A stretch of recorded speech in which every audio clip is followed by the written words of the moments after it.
síðan í helfinu. Mér finnst það bara svo flott. Það reyna að fá sér mest út úr þessum blómum.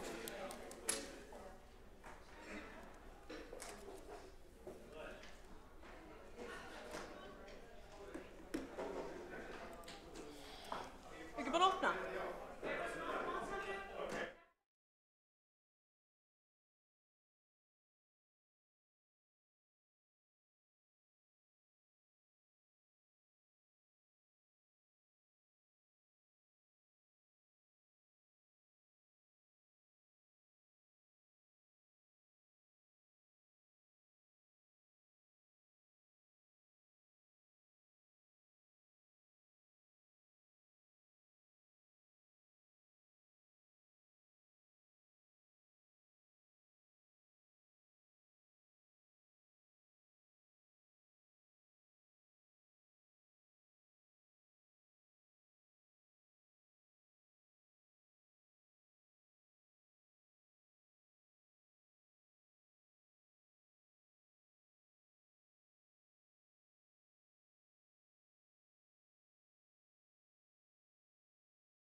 Fundur settur í borgarstjórn Reykjavíkur 13. maí 2025 klukkan 12:03 og fyrir tekið fyrsta mál á útsendri dagskrá sem síðari umræða ársreikning Reykjavíkurborgar árið 2024.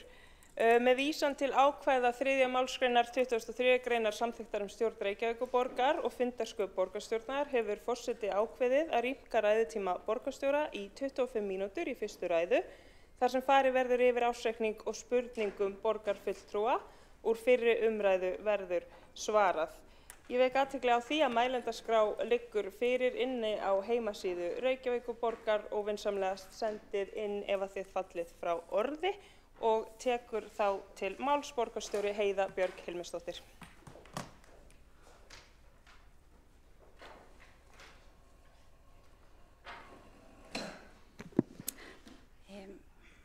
Forseti, ágætu borgarfulltrúar, við erum hér komin að ræða ársreikning í annað sinn, en hann var lagður fram í borgarráði 10. apríl, fullbúinn til endurskoðunar og vísað til borgarráðs 2. maí til fyrri umræðu og við gerum ráð fyrir að afgreiða hann í dag. Mér langaði að byrja á að þakka ykkur fyrir umræðuna síðast. Hún var að mestu leyti bara fín og málefnaleg, enda skiptir það miklu máli fyrir Reykvíkinga að við tölum að málefnalegum hátt okkar fjármál. Nægar nú upplýsingaóreiðan í þessu samfélagi, en ég tók niður spurningar og svona vangaveltur sem komu fram í umræðunni síðast og ætlaði að leggja mig fram að svara þeim í þessari stuttu ræðu, en að öðru leyti munu félagar mínir í samstarfsflokkunum tala ársreikninginn núna, þar sem við oddvitar fengum nú mikið pláss síðast. En í heildina litið þá sýnir ársreikningur Reykjavíkurborgar að við höfum náð að snúa rekstrinum í jákvæða átt. Við náðum betra niðurstöðu fyrr en áætlanir gerðu fyrir og þetta gefur okkur tækifæri til að halda áfram að fjárfesta fyrir borgarbúa, halda áfram að halda vel utan fjármálin og fjárfesta í mikilvægustu innviðum borgarinnar á sama tíma og við erum að sjálfsögðu hvergi að kvika frá þeim markmiðum sem við höfum sett okkur sjálfbæran rekstur til framtíðar í samræmi við okkar fjármálastefnu. Það þarf enginn að hafa áhyggjur af því. Því var haldið fram hér að jákvæðan rekstrarniðurstöðu mætti rekja til óreglulegra liða eins og eignasölu og sölu byggingaréttar, en það kom einmitt fram í ársreikningi að tekjur á lóðasölu á síðasta ári voru sem nemur 5,5 milljörðum króna. Mér langaði að taka fram að í reikningu Reykjavíkurborgar þá færast tekjur af sölu byggingaréttar með öðrum tekjum í rekstrarreikningi, en sala byggingaréttar hins vegar tekin út úr veltufé frá rekstri og færist undir fjárfestingarhreyfingar og með þannig meðal annars nýtt til innviða uppbyggingar eins og það á að vera. Og það skýrt markmið í fjármálastefnu borgarinnar að lántaka fari ekki yfir 70% af fjárfestingum, sem að felur í sér markmið að veltufé frá rekstri skili sér til fjármögnunar á innviðum að hluta eins og fólk hafði þarna einhverjar áhyggjur af, og það því það ætti þá að vera óþarfar. Nú það alltaf tæknin svo skemmtilegt. Ég held að ekki kveikt á þessu, en þessi tæki.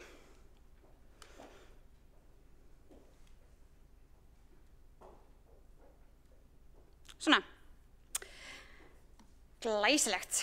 Stefnumörkur Reykjavíkurborgar að vaxa út úr erfiðum aðstæðum árið 2020 og árin þar á eftir að ganga eftir.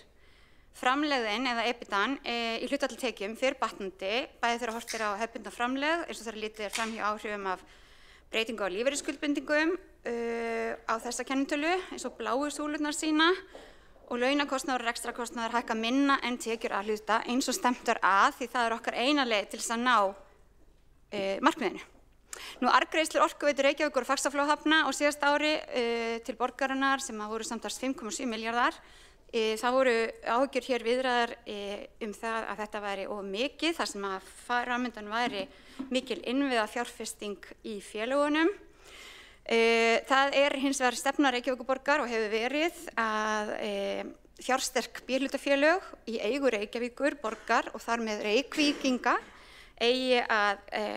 Reykvíkingar eigi að njóta eðlilegar arðsemi af því fjármagni sem að Reykvíkingar hafa sannlega sett í þessi félög, og bæði Orkuveita Reykjavíkur og Faxaflóahafnir eru félög sem starfa að hluta til í samkeppnisumhverfi á viðskiptalegum forsendum. Þau nýta sameiginlegar auðlindir, eignir og aðstöður sem eigendur við Reykvíkingar hefum byggt upp, og okkur finnst því sanngjarnt ávinningur að hluta til renni til okkar eigenda, rétt eins og gert í einkageiranum. Eðlilegar aðgreiðslur eru til þess fallnar að nýta tekjur á ábyrgan hátt til að fjármagna grunnþjónustu, leikskóla, almenningssamgöngur, velferðarkerfi, innviði, þar sem íbúarnir við eigum saman, og þannig getum við haldið álögum í skerfjum á íbúana og haldið okkar góða rekstri og samstarfi áfram án þess að þurfa að skerða þjónustu eða hækka gjöld. Eins var rætt breytingar á útsvari og útsvarsprósentu. Það var einhver misskilningur í framsetningu borgarfulltrúa Sjálfstæðisflokksins sem að talaði hækkun á útsvari og upphæðum þar frá árinu 2010. Það auðvitað ljóst að 2011 kom málaflokkur fatlaðs fólks yfir, og við höfum í það minnsta á 3 sinnum á þeim tíma hefur útsvarsprósentan hækkað á kostnað skattprósentu ríkisins. Þannig að álögur á íbúa hafa ekki aukist, en sannarlega tekjur allra sveitarfélaga og þar með Reykjavíkurborgar til þess að standa undir þessu mikla, stóra, mikilvæga verkefni. Ef við bara horfum á munin á milli 24 og 23, þá voru kom fram að 0,45% útsvarsstofni hefði skilað borginni 4 milljörðum tekjum hærri en árið 2022, og það mikilvægt að komið fram að árinu 2023 var tekjuskattur ríkisins lækkaður 0,22%, árinu 2024 0,23%, og sveitarfélögin í landinu fengu samsvarandi hækkun á útsvari til þess að mæta vanfjármögnun á þessu bili. Hins vegar finnst mér mikilvægt líka að taka það fram að, og ég sýni hér á myndinni, að þrátt fyrir þessa samninga og þrátt fyrir þessa mikilvægu samninga sem eru ekki bara fyrir rekstur sveitarfélaga heldur fyrst og fremst fyrir það að við séum að tryggja fötluðu fólki þjónustu, þá ennþá halli á málaflokknum. Hann var 6,9 milljarðar á síðasta ári ef við horfum bara til Reykjavíkur, og ef að jafnvægi hefði verið í rekstri málaflokksins, við værum með þær útsvarstekjur sem þarf til þess að standa undir þessum mikilvæga málaflokki, þá hefðu rekstrarniðurstaða A-hluthafa numið 11,6 milljörðum króna í plús. Þannig að ég held að það sé mikilvægt að horfa á það og eins líka að miða við sambærileg ár þegar maður er að miða við tekjur. Nú síðan voru umræður hér fasteignaskatta, að þeir hefðu hækkað gríðarlega á kjörtímabilinu og hefðu leitt til þess að heimili og fyrirtæki í borginni greiddu 8,5 milljörðum hærri fasteignaskatta og leigulegu árlega nú upp á kjörtímabils. Þar er lagt vísa til þess að nágrannasveitarfélögin hafi brugðist við þessu. Eins og má sjá á þessari mynd þá er nú fasteignaskattar ennþá með því lægsta hér allavega á höfuðborgarsvæðinu í Reykjavík. Við höfum lengi verið með lægstu álagningu fasteignaskatta á heimilin. Nú hafa Kópavogur og Garðabær lækkað sína álagningu frá 2023 niður fyrir Reykjavík en álagning per íbúa í Reykjavík er samt umtalsvert lægri eða á svipuðum slóðum. Fjölgun starfsmanna, það var fullyrt hér í ræðu oddvita Sjálfstæðisflokksins og í fjölmiðlum eftir fundinn að starfsmönnum borgaranna var að fjölga nú á áður óþekktum hraða. Þar voru vissulega einhverjar skýringar í ársreikningi fjölda starfa sem við erum búin að kafa svolítið ofan í því auðvitað er þetta stöðugildin sem fyrst og fremst segja okkur hversu margir starfa hjá Reykjavíkurborg. Ef það eru mun fleiri starfandi þá getur það auðvitað bent til starfsmannaveltu, veikinda, aflýsinga og ýmislegt annað. En að þessu sinni var svo til háttað þeir einstaklingar sem voru að vinna við kosningarnar 30. nóvember, þeir fengu laun greidd áramótin og þeir eru að minnsta kosti 450 sem að teljast þá sem starfsmenn borgarinnar áramót sem eru þá bara að vinna á kjördag. Það er auðvitað gríðarlegt átak alltaf hjá borginni að halda kosningar, skrifstofa borgarstjórnar heldur utan það og þetta kannski sannar enn og aftur hversu stórt átak það er að sjá það og gera jafnvel og þau hafa gert undanfarin ár. Þannig að eins og hér sést, það eru óverulega breytingar á milli ára, þrátt fyrir að íbúðum hafi fjölgað með óvenju mikið á milli ára, þá fækkaði starfsmönnum ekki í sama takt. Og ekki í sama takt á það. Þrátt fyrir að samsetning fjölda íbúa, aldur og félagsleg staða sé auðvitað breytur sem að þyrfti líka að fara yfir en ekki einungis fjöldi íbúa. Þetta kom auðvitað fram í ræðu minni síðast en ef þið viljið sjá hér stöðugildi niður á svið þá eru hér það eru þessar breytingar milli ára. Það er töluverð fækkun sums staðar, fjölgun annars staðar. Eins og gengur.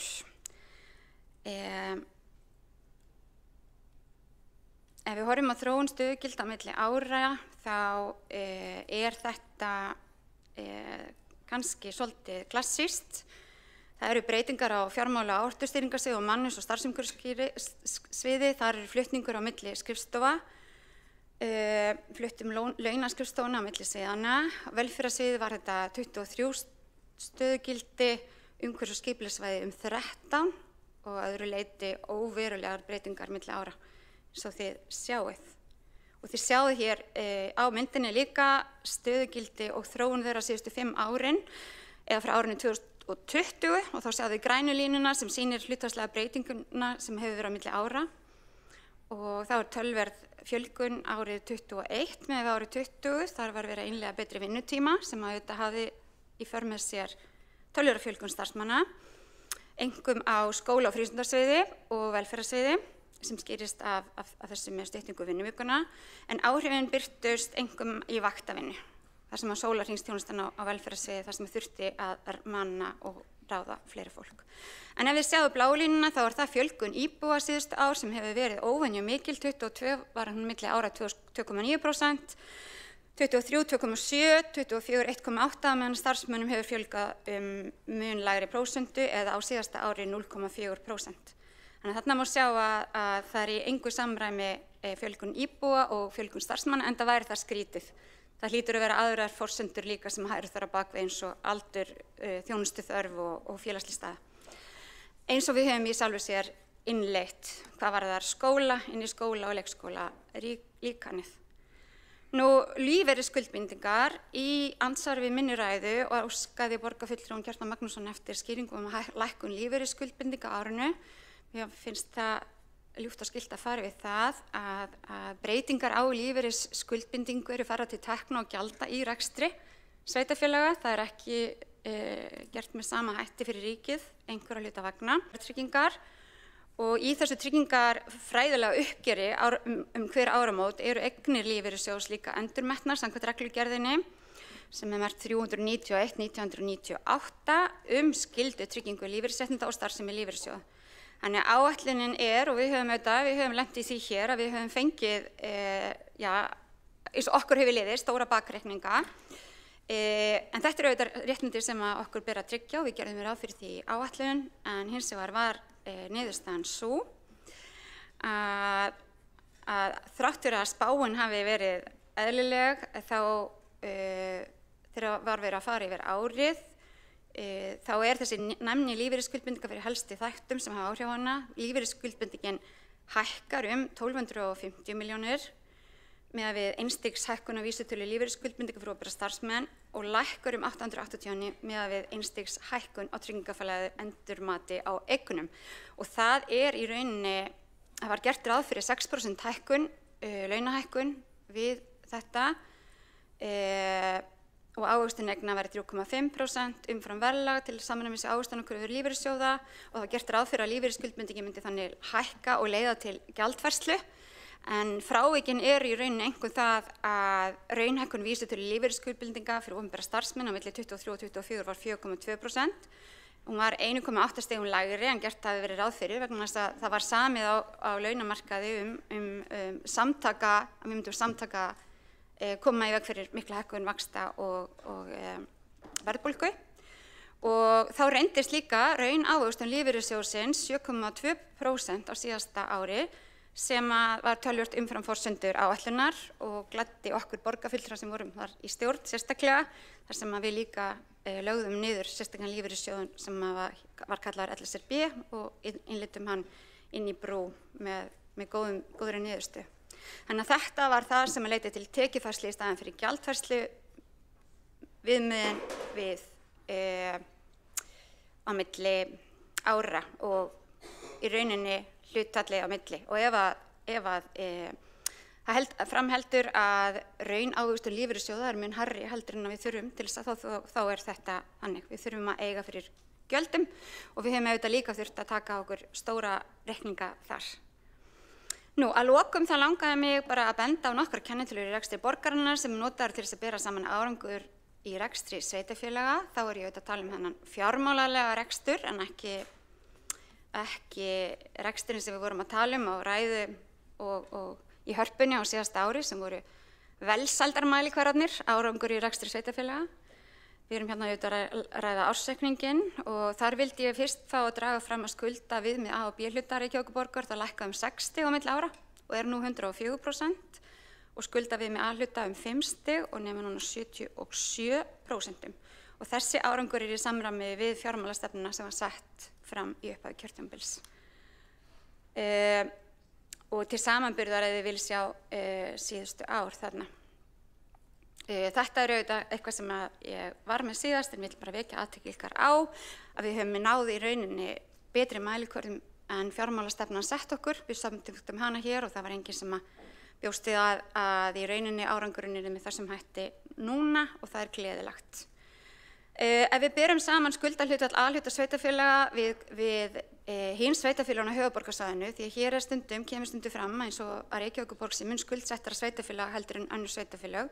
Þá það í rauninni bara Kópavogur sem með lægra skuldahlutfall en Reykjavík núna á höfuðborgarsvæðinu. Ekki það að þetta sé keppni en þar sem þetta kemur oft upp í umræðu þá fannst mér mikilvægt að tína það fram. Ef við skoðum skuldir á íbúa A-hluta á íbúa þá það vissulega 1400.000 krónur en það það með því lægsta sem gerist á höfuðborgarsvæðinu og með því lægsta sem gerist og það í rauninni aftur einungis Kópavogur sem með lægri skuldir per íbúa þar. Þannig að þetta heilbrigð rekstrarstaða. Við þurfum auðvitað að ná betur, við þurfum að halda áfram, við ætlum að ná okkar markmiðum sem voru samþykkt hér.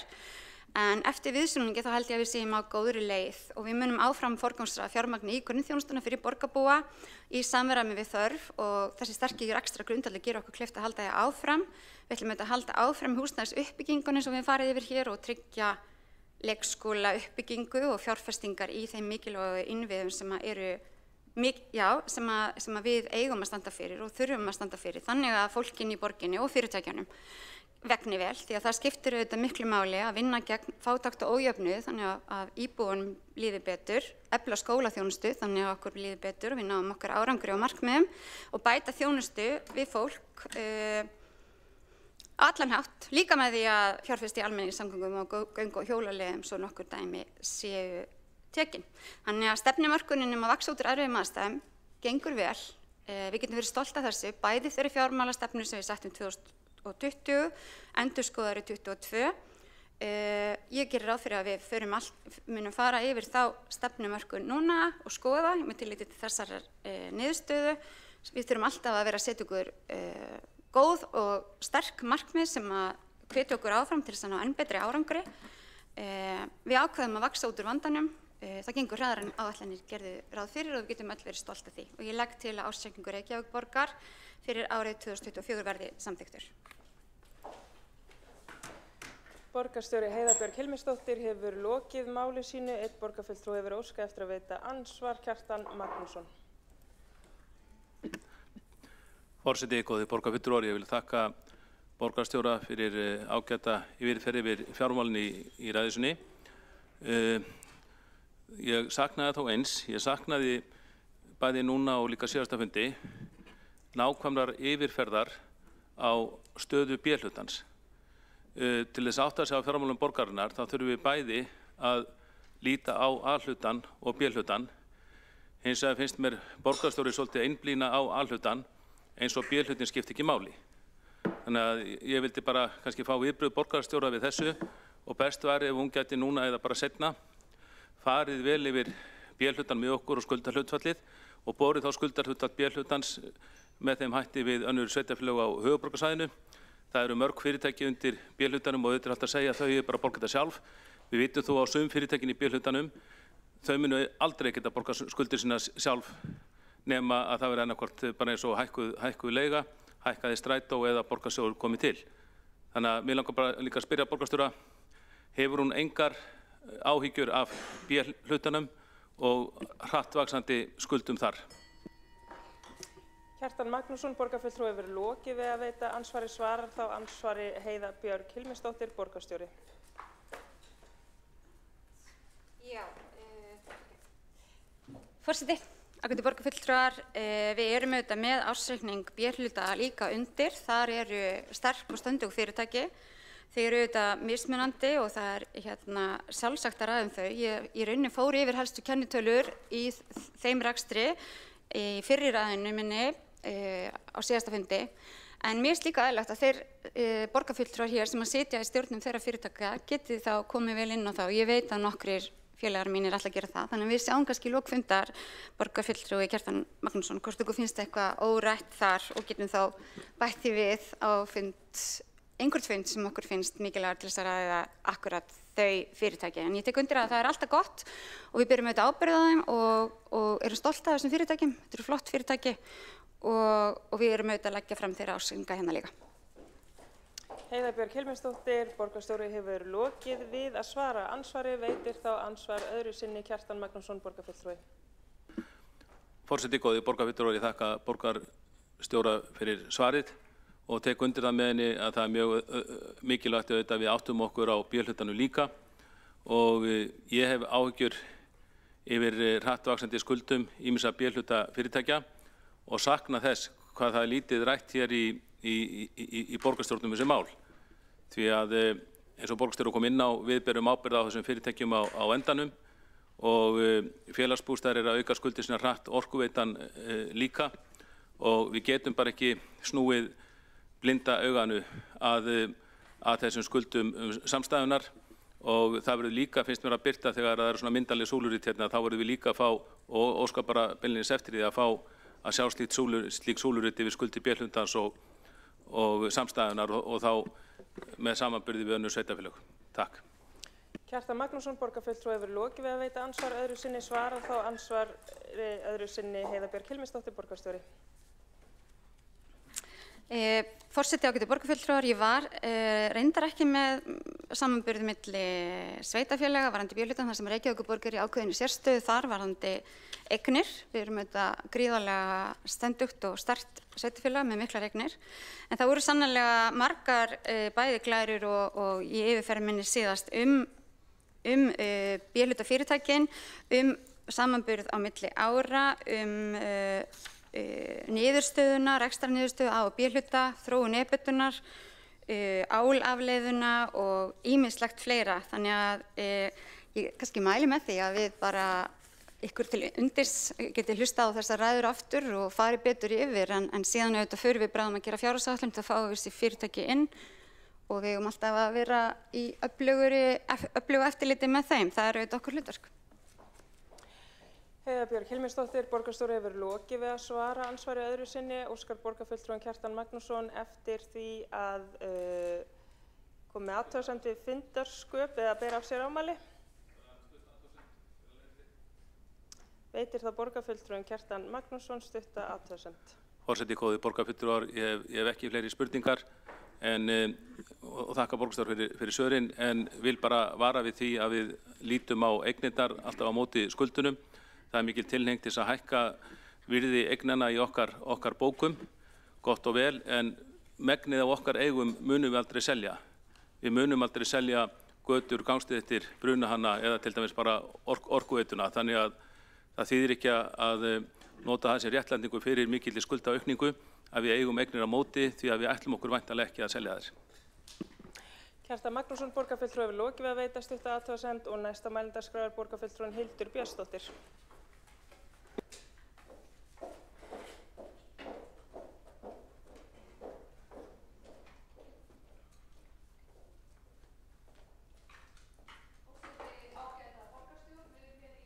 Umræðu ársreikning Reykjavíkurborgar fyrir árið 2024 og ég ætla nú bara að stikla á stóru hér til að byrja með við það sem ég ræddi í fyrri umræðu, en niðurstaðan af rekstri A-hluta var sannarlega jákvæð á síðasta ári og það svona kannski við fyrstu sýn gefur tilefni til að fagna, en við erum að benda hins vegar á nokkrar staðreyndir að enn sé nokkuð langt í land við að vinda hér ofan af margra áratuga óstjórn í rekstri borgarinnar. Og þá hef ég vísað hér á rekstrarreikning borgarinnar og ef við berum hér saman skatttekjur og framlög jöfnunarsjóðs við rekstrargjöld og hér hef við tekið út áhrif lækkunar lífeyrisskuldbindinga, við erum bara að skoða launatengd gjöld og annan rekstrakostnað, að þá erum við að sjá að rekstur borgarinnar, hann væri rekinn með halla sem nemur nær 15,4 milljörðum ef við skoðum bara þessar stærðir. Þannig að skatttekjur og framlög jöfnunarsjóðs standa ekki undir reglulegum útgjöldum og tæplega 15,4 milljarða króna halli væri af rekstri borgarsjóðs ef við myndum bara líta til þessara stærða. Rekstur borgarinnar er ósjálfbær og þá ætla ég aðeins að líta til Kópavogs vegna þess að oft er vísað til Kópavogs hér í þessum sal. Og ef við skoðum hér rekstrarreikning í ársreikningi Kópavogsbæjar 2024 og berum saman nákvæmlega sömu stærðir, skatttekjur og framlög jöfnunarsjóðs við laun og launatengd gjöld og annan rekstrakostnað, að þá sjáum við að þar er hallinn 126 milljónir og til að sýna bæði rekstri borgarinnar og Kópavogsbæjar sanngirni þá koma auðvitað einhverjar reglulegar eðlilegar tekjur inn í kassan sem ekki eru skatttekjur eins og til að mynda úr leikskólagjöldum. Þannig að það er óhætt að segja ef litið er á þessar tölur hér að rekstur Kópavogsbæjar er hins vegar sjálfbær. Nú hvað er það sem hefur verið að hreyfa hér nálina í rekstri borgarinnar og færa hann til að því virðist betri vegar? Yfir réttu megin við núllið ef svo má segja. Ég fór yfir það í minni fyrri ræðu. Það er hækkun útsvars. Lögbundið útsvar var hækkað á sveitarfélögin á árunum 23 og 4. Það fór úr 14,52% í 14,97%. Reykjavíkurborg ákvað að fullnýta þessa heimild til útsvarshækkunar og heldur því áfram í lögbundnu hámarki og þetta var auðvitað til þess að mæta kostnaði við málaflokk fatlaðs fólks. Fasteignaskattar, krónutala þeirra hefur líka hækkað gríðarlega og ég hef rakið það hér áður hvernig fasteignamat hækkaði 20% heilt yfir 2023 og borgin ákvað að fullnýta sér tækifærin til þess að innheimta þessa auknu skatta á meðan nágrannasveitarfélög lækkuðu sín álagningarhlutföll. Borgin er líka í einstakri stöðu til að greiða sér arð úr sínum innviðafyrirtækjum, bókhaldstæknileg atriði, valda jákvæðri sveiflu milli ára sem nemur tæpum 5 milljörðum, eignasala, við erum að tala sölu byggingaréttar, sölu bílastæða og fleiri atriði sem eru einskiptistekjur og rekstur borgarinnar á þetta ekki að þurfa að reiða sig á í grunninn. Og svo nefni ég svona sem dæmi tekjur bílastæðasjóðs vegna þess að á þessu kjörtímabili þá var svæði gjaldskyldra bílastæða stækkað, gjaldskyldur tími var lengdur og verðið var hækkað og þetta leiðir til þess að tekjur bílastæðasjóðs hafa aukist 70% á þessu kjörtímabili. Og hér síðar á fundinum mun Ragnhildur Alda Vilhjálmsdóttir, borgarfulltrúi Sjálfstæðisflokks, fara einmitt fram með ákveðna umræðu hér bílastæðamálin í borginni. Nú, ég fór yfir þessar tölur hér á síðasta fundi. Það er þetta fyrst og fremst sem hreyfir nálina milli ára 21,1 milljarð jákvæð áhrif á þróun tekna, 21,1 milljarður. Ef við lítum hins vegar á rekstrarkostnaðinn, sem er það sem við viljum sjá að brugðist sé við og hefur verið að vaxa yfir lengra skeið og mun taka fjölda ára auðvitað vind ofan af. Þetta er auðvitað stærðarinnar olíuskip sem hér þarf að snúa við. Við sjáum að laun og launatengd gjöld hækka 6,5% milli ára sem er langt umfram hóflegar kjarasamningshækkanir á árinu. Annar rekstrarkostnaður hækkar 9% og samanlagt hækka þessir liður tæpa 12,5 milljarða ára. Þannig að hér er það bara sama sagan, sama vandamáli við höfum bent á hérna allt í gegnum árin, að vandi borgarinnar hefur alltaf verið þessi útgjaldavandi, ekki tekjuvandi. Og hagræðingin, hún er yfirleitt sótt í vasa skattgreiðenda, í auknar tekjur sem streyma hér í kassan frá skattgreiðendum, útsvarstekjur aukast, tekjur af fasteignasköttum aukast, en hér getum við líka horft á arðgreiðslur úr innviðafyrirtækjum, eignasölu og fleiri atriði sem ég nefndi hér fyrr.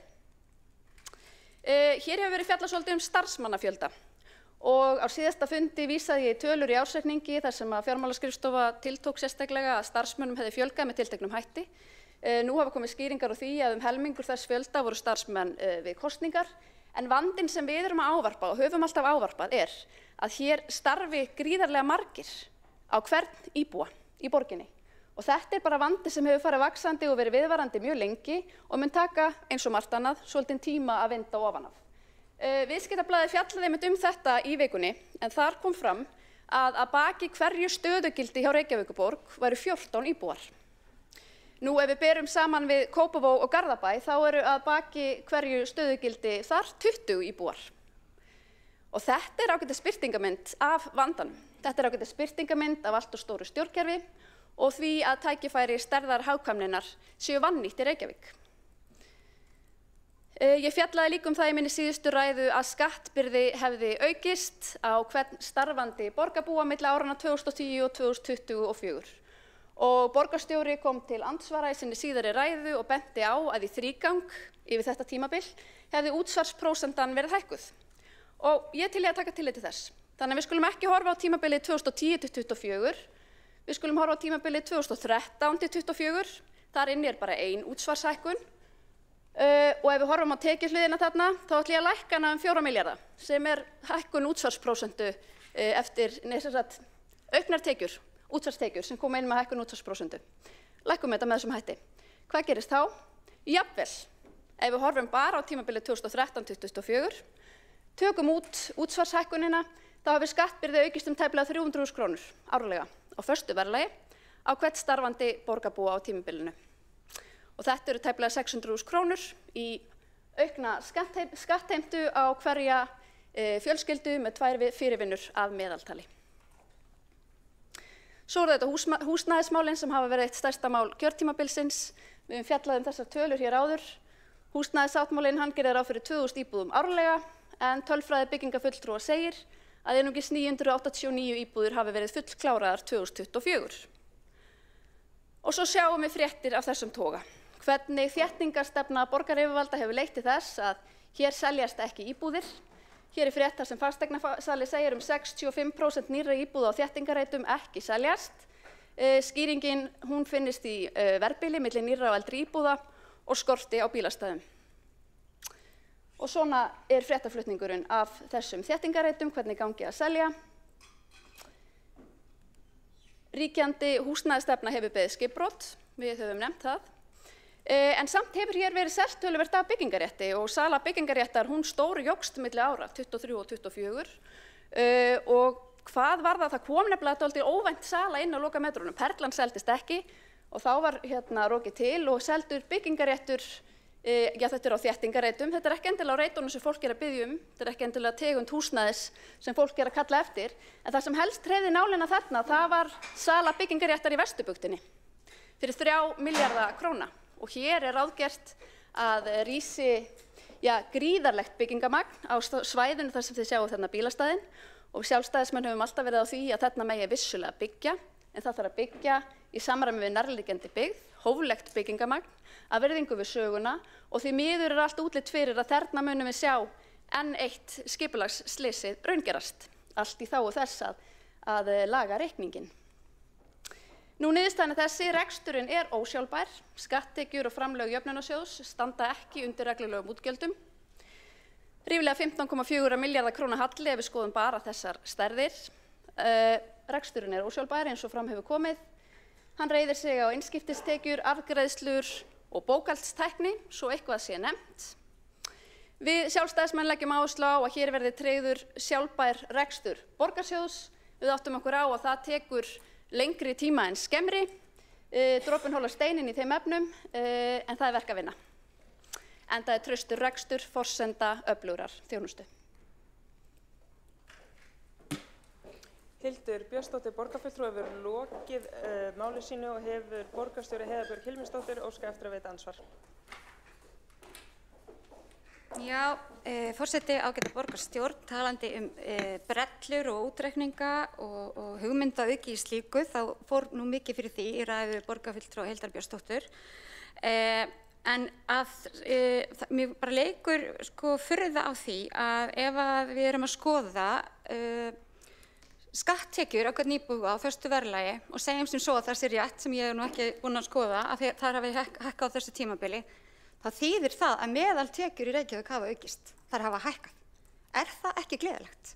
Er það ekki eitthvað sem við erum að vinna að með fyrirtækjunum í borginni, með verkalýðshreyfingunni, með öllum, að við séum að búa hér til góð lífskjör? Er það vandamál að Reykjavíkurborg búin að gera samning við ríkið heimahjúkrun fyrir gamalt fólk? Þannig að við erum með 100 starfsmanna bara í því verkefni. En önnur sveitarfélög, þar með að Kópavogur ekki með það. Er það vandamál að Reykjavíkurborg hefur verið í forystu að byggja upp fyrir fatlað fólk? Er það vandamál? Eigum við að vísa því fólki eitthvað annað? Þar hefur Kópavogur sannarlega ekki staðið sig. Ég ætla að segja ykkur hér að það ekki vandamál fyrir íbúa sem bíða hér eftir félagslegu húsnæði. Það hefur fyrst og fremst aukist í Reykjavík. Þar hefur ekki aukist annars staðar og það ekki vandamál fyrir íbúa hér að húsnæði stofnframlög eru borguð ár eftir ár, það ekki vandamál. Kópavogur borgaði á síðastliðnu ári 60 milljónir í stofnframlög. Reykjavíkurborg borgaði hins vegar 3 milljarða. 3 milljarða. Þetta eru gjöld sem við erum stolt af því við erum að vinna fyrir fólki í borgin sem á okkur og við erum glöð ef að launin eru að hækka, við erum glöð ef við líður betur og fá stað til að búa á og fá þann stuðning og þjónustu sem við þurfa. Heiða Björg Hilmisdóttir, borgarstjóri hefur lokið við að veita ansvar, svara þá ansvari borgarfulltrúin Hildur Björnsdóttir. Forseti ágæta borgarstjórn, ég get tekið undir að það getur verið gleðiefni að launatekjur fólk aukist. En það ekki gleðiefni í mínum huga, heldur miklu frekar vandamál. Ef heimilin í borginni greiða sífellt herra hlutfall sinna launatekna inn í borgarsjóð, ekki síst þegar borgarsjóður illa rekinn og ekki síður á meðan þjónustan við íbúana fer versnandi. Og veruleikinn sá að hér borga íbúar meira fyrir minna, þjónustan fer versnandi og samkvæmt þjónustukönnun Gallup sem borgin neitar að taka þátt í en við höfum hins vegar fengið að sjá niðurstöðurnar úr, þá mælast lífsgæði í Reykjavík sífellt verri en í öðrum sveitarfélögum. Hér eru vannýtt tækifæri til skattalækkana. Það það sem þessar tölur segja mér. Og varðandi umræðu stofnframlög og uppbyggingu borgarinnar í hagkvæmt húsnæði, að þá nýjasta dæmið Jöfursbás í Gufunesi, þar sem borgin gerði allt of litlar kröfur, gaf mikið eftir, gaf mikla styrki inn í uppbyggingu þar sem skilaði uppbyggingaraðilum góðum hagnaði en íbúum ömurlegum búsetuskilyrðum. Þannig að ég ekki viss að þessi stefna sé eitthvað til að vera sérstaklega stoltur af. Hildur Björnsdóttir, borgarfulltrúi, hefur lokið við að svara ansvari. Veitir það ansvar öðru sinni Heiða Björk Hilmisdóttir, borgarstjóri? Já, forseti, ágæta borgarstjórn. Þetta auðvitað mjög fróðlegt og sýnir okkur vel inn í heim hægri manna sem ekki að hugsa fólki í borginni, ekki að hugsa hvernig fólkinu líður eða að það fá þá þjónustu sem það þarf, að það finnir sér stað til þess að búa í, heldur að hugsa í tölum og reikningum af einhverjum tæknibrellum og útreikningum og prósentum. Auðvitað þýðir það ekki að hlutfallslega borgi fólk meira ef að upphæðin hærri. Því að hlutfallslega höfum við ekki breytt útsvarinu því við höfum verið með hámarki allan tímann.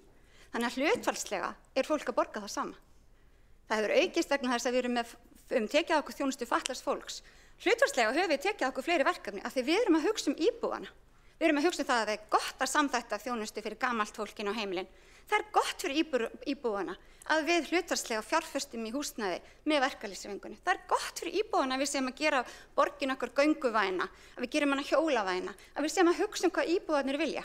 Ég heyri það, Sjálfstæðisflokkurinn ætlar ekki að hlusta það og ég vona að fólk fari ekki þá leið hér því að sannarlega það ekkert mál að skila góðum ársreikningi en maður veitir ekki þjónustu. Það ekkert mál. Heiða Björk Hilmisdóttir, borgarstjóri, hefur lokið við að veita ansvar öðru sinni. Telst á ansvörum lokið undir þessum lið og næstu varstu borgarfulltrúi Hildur Björnsdóttir búin að óska eftir ansvari, svarar þá ansvari öðru sinni borgarfulltrúin Hildur Björnsdóttir. Forseti, ágæta borgarstjórn, ég áttaði mig nú ekki alveg á samhenginu í þessu andsvari en ég ger mitt besta til að bregðast við. Krónutalan hún hækkar á föstu verðlagi, krónutala skattbyrði hvers starfandi einstaklings í Reykjavík hún hækkar á föstu verðlagi. Alveg meiri segja ef við undanskiljum útsvarshækkanir sem hafa komið inn, hækkanir og lögbundnu útsvari til að mæta þjónustu við fatlað fólk. Þannig þetta útúrsnúningur. Við erum að benda á það að það sé óæskilegt að fólk greiði sífellt hærri krónutölu á föstu verðlagi af sínum launatekjum inn í borgarsjóð án þess að fá hér betri og meiri þjónustu. Okkur sjálfstæðismönnum nefnilega mjög og verulega umhugað fólkið í borginni og þjónustuna við fólkið í borginni og að bera virðingu fyrir því að fara vel með það fé sem fólk greiðir og þann hlut sem fólk greiðir af sínu sjálfsafla fé hingað í borgarsjóð. Við viljum veita framúrskarandi þjónustu við borgarana á sem minnstar fjárhæðir og við viljum koma höfuðborginni aftur í forystu. Hildur Björnsdóttir, borgarfulltrúi, hefur lokið við að svara ansvari öðru sinni. Borgarstjóri Heiða Björk Hilmisdóttir hefur óskað eftir að veita stutta athugasemd til að bera af sér sakir. Já, borgarfulltrúin sagðist ekki skilja athugasemdina mína þar sem að hún hafi mismælt sig greinilega, talað sífellt hærra hlutfall af tekjum íbúa borgarinnar væri að fara í borgarsjóð. Það sagði hún og þess vegna brást ég við með því. Ef að þú ert að meina að upphæðin hafi hækkað þá getum við öll glaðst yfir því að meðallaun í Reykjavíkurborg hafa hækkað umfram verðlag og það segir okkur að við erum á réttri leið, við erum að standa með atvinnulífinu og fólkið hefur það betra. Heiða Björk Hilmisdóttir, borgarstjóri, hefur lokið við að veita stutta athugasemd og veitir þá stutta athugasemd borgarfulltrúi Hildur Björnsdóttir.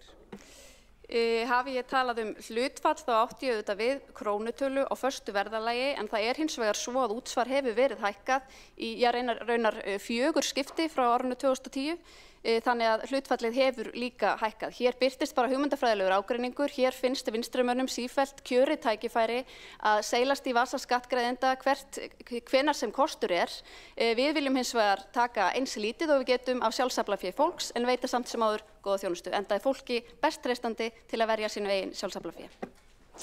Hildur Björnsdóttir, borgarfulltrúi, hefur lokið við að gera stutta athugasemd og gerir þá stutta athugasemd Heiða Björk Hilmisdóttir, borgarstjóri. Já, forseti, ágæti borgarstjórn, ég ætla nú ekki að nýta neina mínútu í þetta en það ætla ekki að fara með neina klésjur úr rekstri eða minni pólitísku sýn. Það bara mikilvægt að halda til haga muninum á hlutfalli og hækkun. Hlutfall af tekjum getur hækkað og lækkað eftir hvernig tekjurnar mínar hækka og lækka en þarna var borgarfulltrúanum greinilega bara fótaskortur á tungunni eins og sagt var en hins vegar þá gerur það og segir það að þetta ekki staður til þess að rífast yfir einhverjum hugmyndafræðum. Við erum að tala 2024 ársreikningin, hann jákvæður, ég í borgarfulltrúanum með einhverjar brellur útreikninga sem sýnir fram á að þetta sé allt saman voða neikvætt og voða vont og allt sé alveg hræðilegt. Ég ætla að vona að borgarbúar hlusti ekki á það og að við höldum áfram að tala í ákvæðum hætti með það sem hefur þróast með ákvæðum hætti og við gagnrýnum það sem hefur ekki þróast með nægilega ákvæðum hætti og förum ofan í ársreikningin eins og hann stendur og borgarfulltrúar haldir sig við það. Heiða Björg Hilmisdóttir hefur lokið við að gera stutta athugasemd til að bera af sér sakir og ég minni á að stuttar athugasemdir eru veittar til þess að annaðhvort gera athugasemd við fundarsköp forseta eða til að gera stutta athugasemd til að bera af sér sakir og ég minni á það og minni jafnframt á að borgarfulltrúar geta óskað eftir því að taka til máls í ræðu. Borgarfulltrúin Hildur Björnsdóttir óskar eftir að gera stutta athugasemd til hvers? Þá þarf ég að leysa hún sé að segja ég sé að seilast í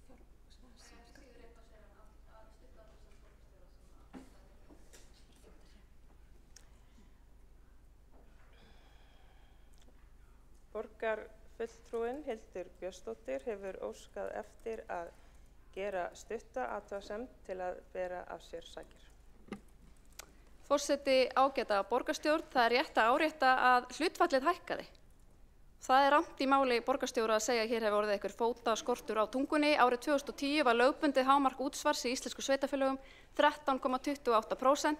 Í dag er það 14,97%. Þetta kallast hækkun á hlutfalli. Borgarfulltrúin Hildur Björnsdóttir hefur lokið við að gera stutta athugasemd til að bera af sér sakir og næsta mælendaskrá er borgarfulltrúin, borgarfulltrúin Einar Þorsteinsson.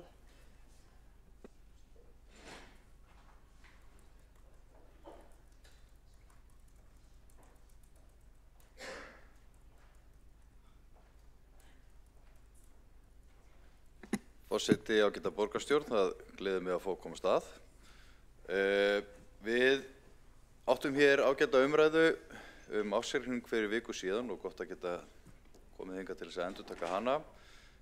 Stóra myndin er svo að það er umtalsverður viðsnúningur hjá Reykjavíkurborg og við skilum afgangi núna í fyrsta sinn í 5 ár og allt er þetta samkvæmt áætlun en eins og við vitum þá ganga áætlunir ekkert alltaf upp og það er gleðilegt að áætlunir borgarinnar skuli standast og til þess að þær gangi eftir þá þarf skýra pólitíska forystu í meirihluta en umfram allt öfluga yfirstjórn, sviðsstjóra og fjármálastjóra og forstöðumenn stofnana.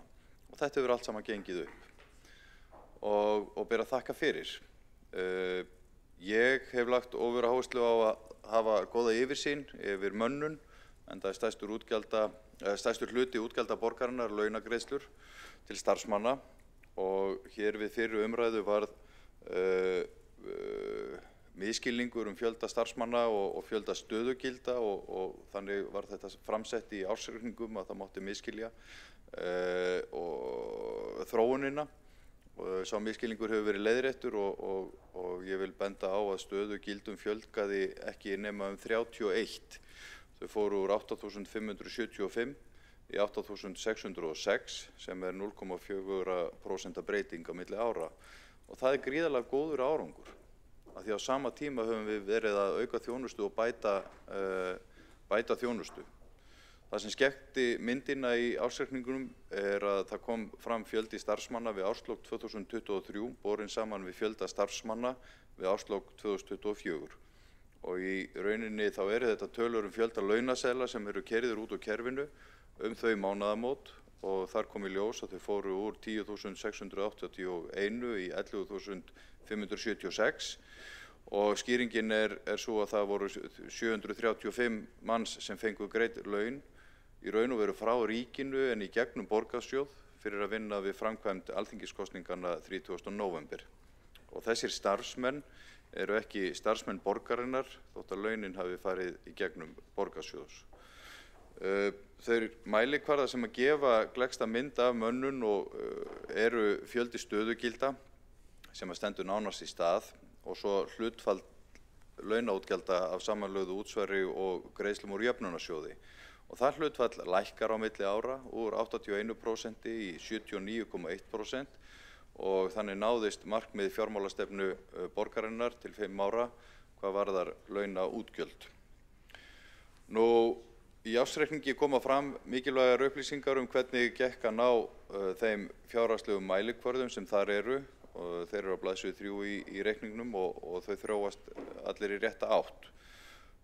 Við sjáum það líka á ársreikningum nágrannasveitarfélaganna að þau eru rétt úr kútnum eftir erfið ár í gegnum COVID-faraldurinn og eftirmál hans.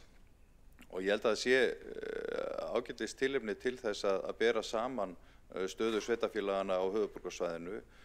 Borgarstjóri fór hér áðan yfir þróun skuldahlutfallsins, þannig að ég ætla nú ekki að endurtaka það, en það lækkaði úr 113% í 105 hjá borginni sem næstlægst á eftir Kópavogi og ber að fagna.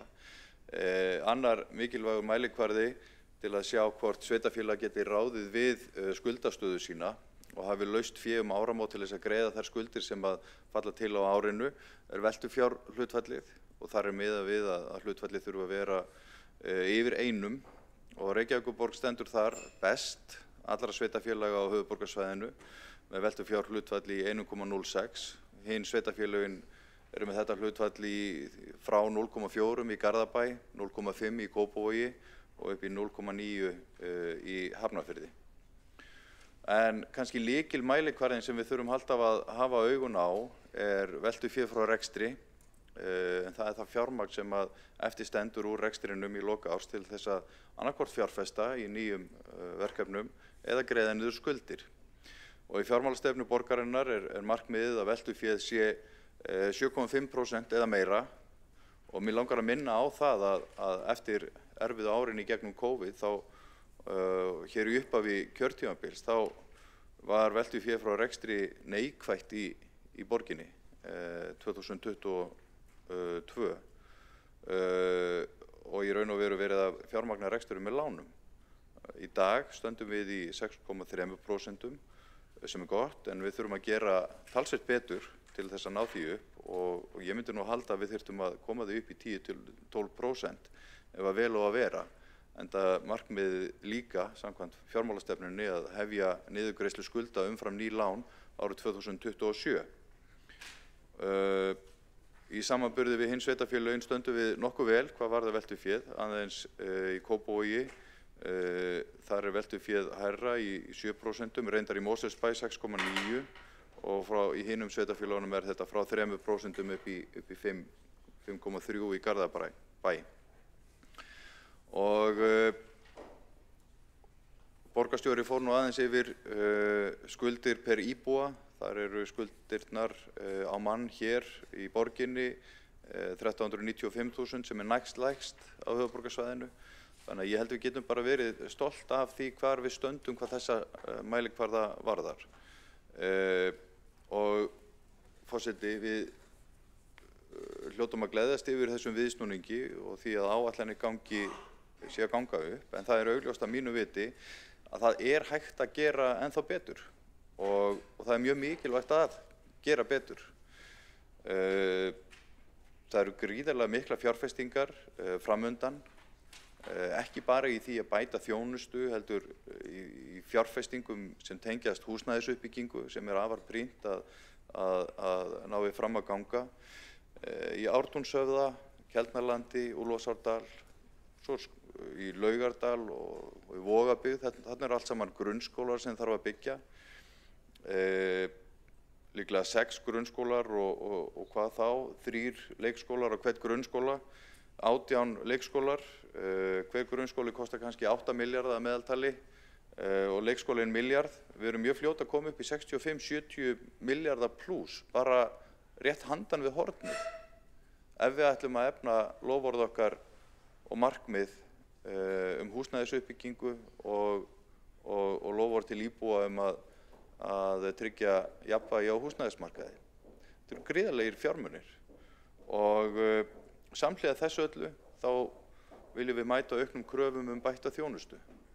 Og mér langar að taka undir með borgarstjóra sem fór hér aðeins yfir það áðan að fjöldi starfsmanna per íbúa, hann kannski má skýra í samanburði við hin sveitarfélögin á höfuðborgarsvæðinu, hann má kannski skýra með því að við erum að veita miklu meiri velferðarþjónustu heldur en sveitarfélögin hérna í kringum okkur. Og það auðvelt að segja, heyrðu, við þurfum að ná betri árangri í rekstrinum, en á endanum þá kemur það einhvers staðar niður. Ég held að við megum vera stolt af því hér í borgarstjórn að hafa náð þessum fína viðsnúningi á undanförnum árum án þess að ganga nærri viðkvæmri þjónustu. Forseti, það mikið verk framundan að halda áfram á sömu braut, halda áfram aðhaldssömum rekstri og við sjáum það á þessum ársreikningi að það hægt að ná árangri í átt að sjálfbærari rekstri ef að viljinn fyrir hendi. Takk fyrir. Einar Þorsteinsson, borgarfulltrúi, verður lokið máli sínu og næsta mælendaskrá Dóra Björk Guðjónsdóttir, borgarfulltrúi.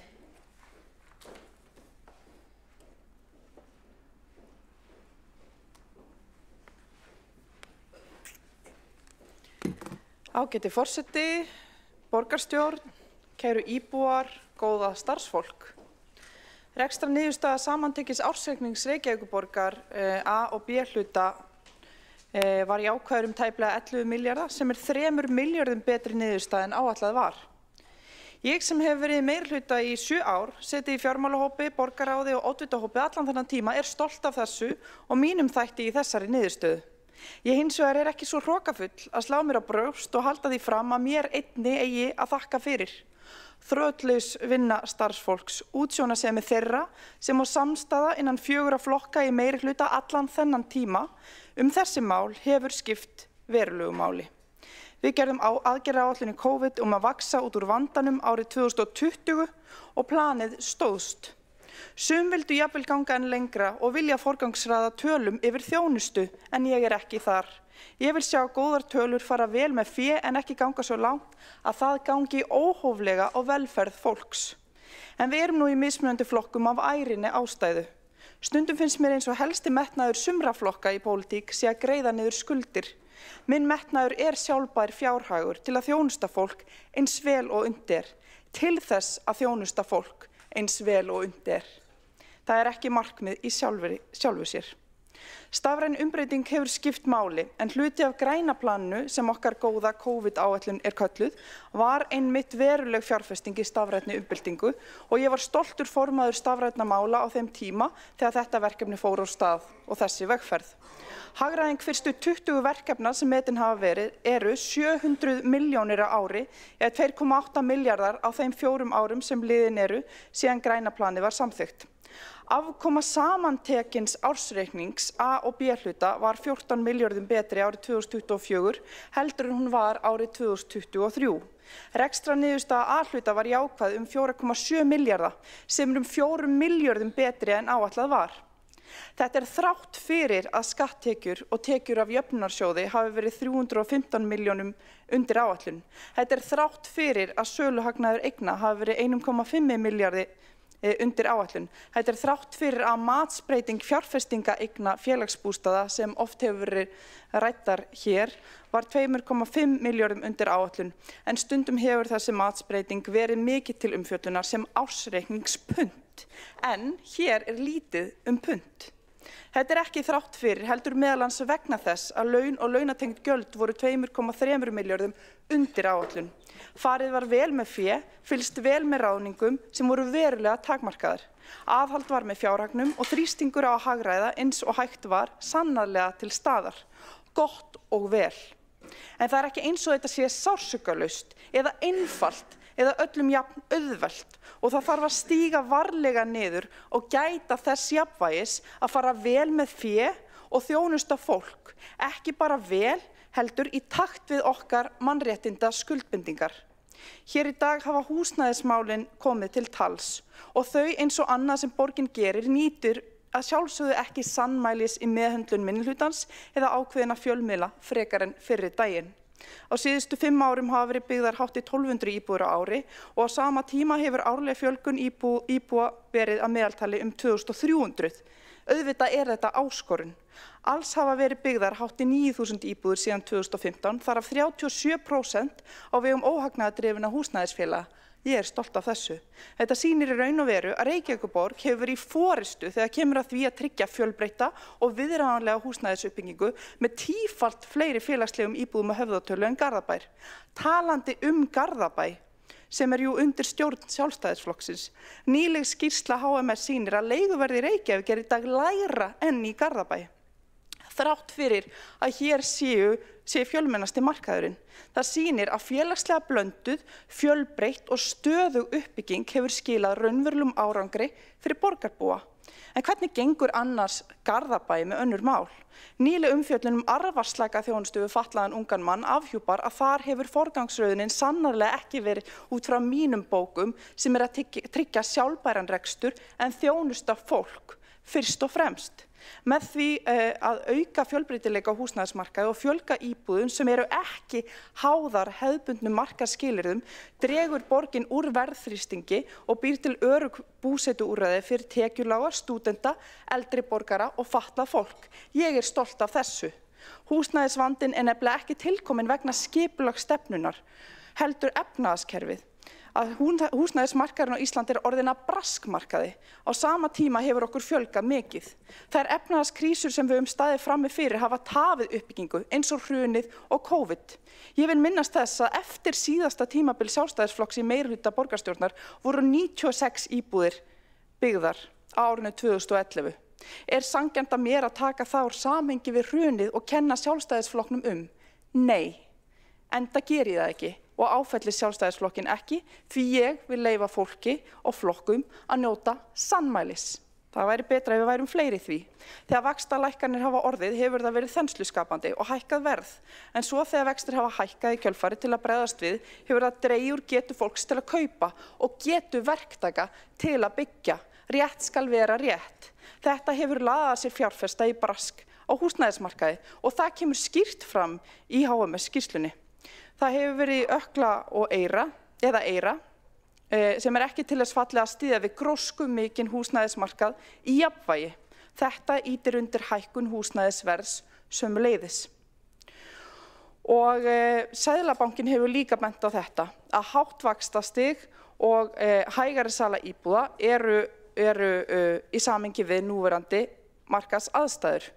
Og þessi þróun eitthvað sem við verðum að fylgjast með og við verðum að beita okkur gagnvart. En hún hefur ekkert með skipulag Reykjavíkur að gera, með þéttingu byggðar að gera, með sjálfbæra landnýtingu að gera, með loftslagsmál að gera, með okkar hugmyndir að gera. Þetta snýst aðra þætti. Ef við ætlum að leysa það sem við þurfum að leysa, þurfum við að tala það sem skiptir máli, ekki fara að tala eitthvað allt annað sem hefur ekki ekki í samhengi við orsök og afleiðingu. Við höfum haldið áfram að skipuleggja, við höfum haldið áfram að byggja og við höfum staðið okkur ágætlega í því þó auðvitað megi betur gera og við viljum gera betur og meira. Með okkar stefnu Reykjavík að tryggja ekki einungis þeir efnameiri eigi möguleika á góðu húsnæði, heldur líka vinnandi fólk með meðal og lægri tekjur. Það skiptir miklu máli fyrir fjölskyldur, fyrir atvinnulífið, fyrir heildarstöðuleika samfélagsins til framtíðar. Góðir áheyrendur, ég stolt af þessum ársreikningi, ég stolt af mínum þætti í honum, en fyrst og fremst ég stolt af starfsfólkinu okkar og þakka þeim kærlega fyrir velunnin störf. Þá borgarfulltrúinn Dóra Björt Guðjónsdóttir lokið máli sínu og næsta mælendaskrá borgarfulltrúinn Þórdís Lóa Þórhallsdóttir.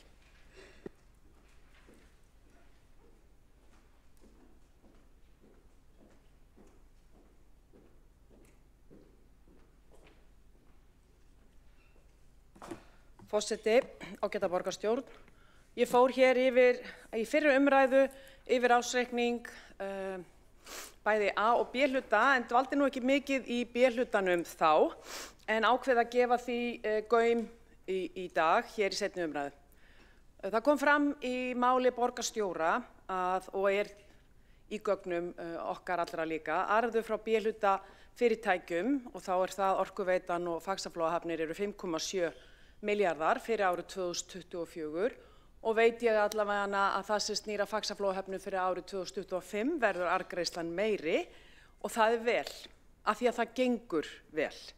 Og ég sammála þeirri stefnu sem hefur verið unnið eftir hér undanfarið að fyrirtæki borgarinnar sem eru þá í eigu borgarinnar, hvort sem það borgin sem á þau ein eða með öðrum, eins og við þekkjum bæði í Orkuveitunni og í Faxaflóahöfnum, að þessi fyrirtæki sem að tryggja innviða uppbyggingu fyrir allt suðvesturhornið, skulum aldrei gleyma því að Orkuveitan, og svo ég taki sérstaklega Orkuveituna og Faxaflóahafnir, að tryggja innviða uppbyggingu fyrir allt suðvesturhornið.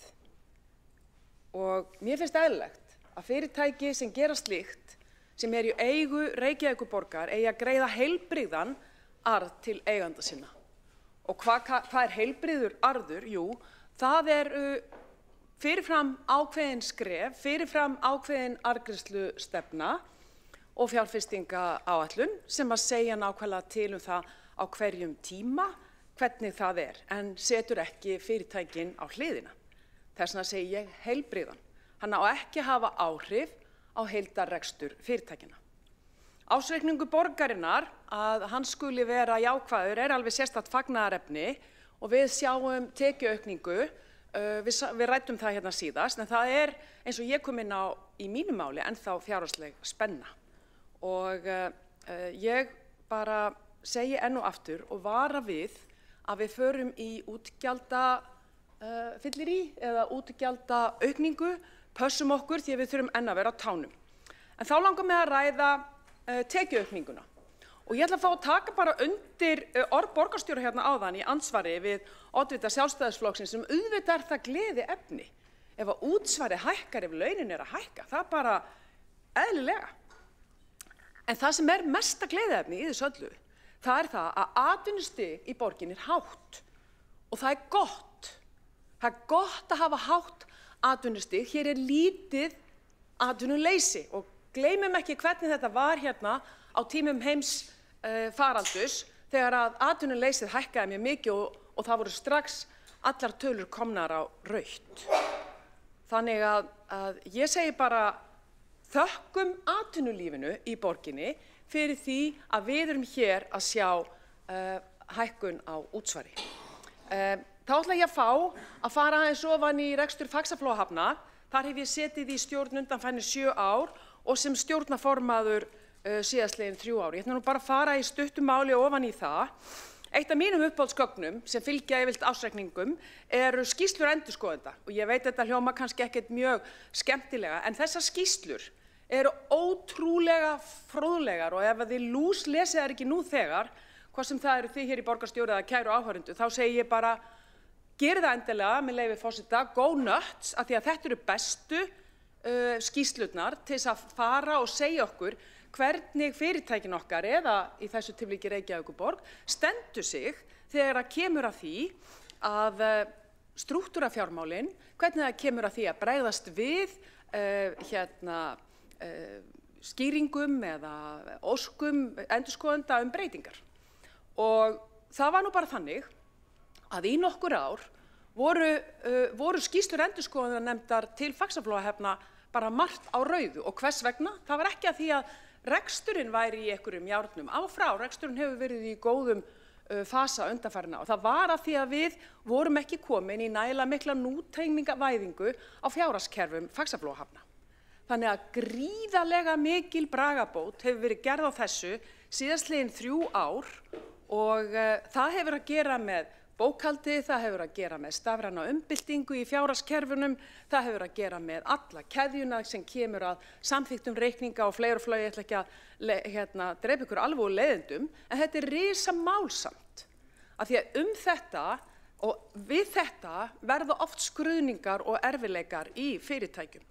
Og gríðarleg bylting hefur verið unnið í þessum tækni og fjármálatæknimálum undanfarin 3 ár. En reksturinn hjá Faxaflóahöfnum árið 2024 gekk vel.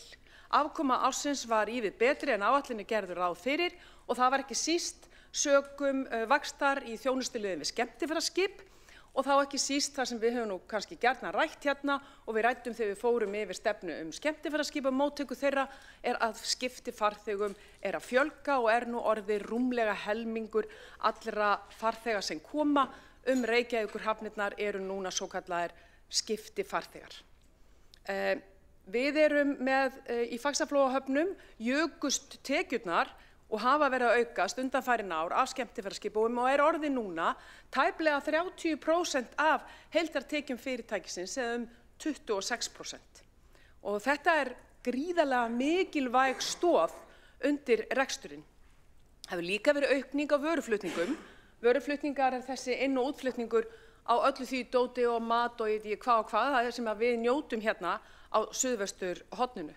Og það fór svipað magn í gegnum höfnina en vörugjöld hafa hins vegar hækkað. Síðan höfum við verið í framkvæmdum í nýja farþegaskiptamiðstöð á Skarfabakka og framvindan er ennþá í takt við tímaáætlanir og í takt við fjárhagsáætlanir og það má gera ráð fyrir því að þessi bylting hún verði opnuð fyrir sumarvertíðina 2026. Heildarfjárfestingin bæði í búnaði og öllu er á 4 milljarða króna og þá er og þið sjáu það að þetta eru gríðarlegar fjárfestingar. Mér langar líka að tala um það að við höfum verið að lengja Hafnarbakka á Akraneshöfn sem er önnur stærsta fjárfesting Faxaflóahafnar árið 2024 og síðan er það landtengingarnar eða orkuskiptin sem hafa gríðarlega áhrif á græna planið, okkar hér í borginni og allar okkar áætlanir. Þær fréttir eru af því að orkuskiptin eru á fullri ferð. Það er stefnt að því að skemmtiferðaskip við Skarfabakka verði langtengd árið 2027-2028. Þetta er risaverkefni sem er unnið með veitum. Annað sem er verið að vinna með veitum núna er tiltölulega ný þjónusta sem við getum kallað nýsköpun inn í Faxaflóahöfnum og það er það að selja skemmtiferðaskipum einnig heitt vatn. Og við höfum kynnt þetta til rekstraraðila skemmtiferðaskipana og þau taka vel í það. En það er ekki mörg lönd í heiminum sem geta selt heitt vatn borð á fljótandi skipi sem er á stærð við lítið þorp. Árið 2024 einkenndist einnig af vinnu við framtíðarskipulag Sundabakka og Vogabakka.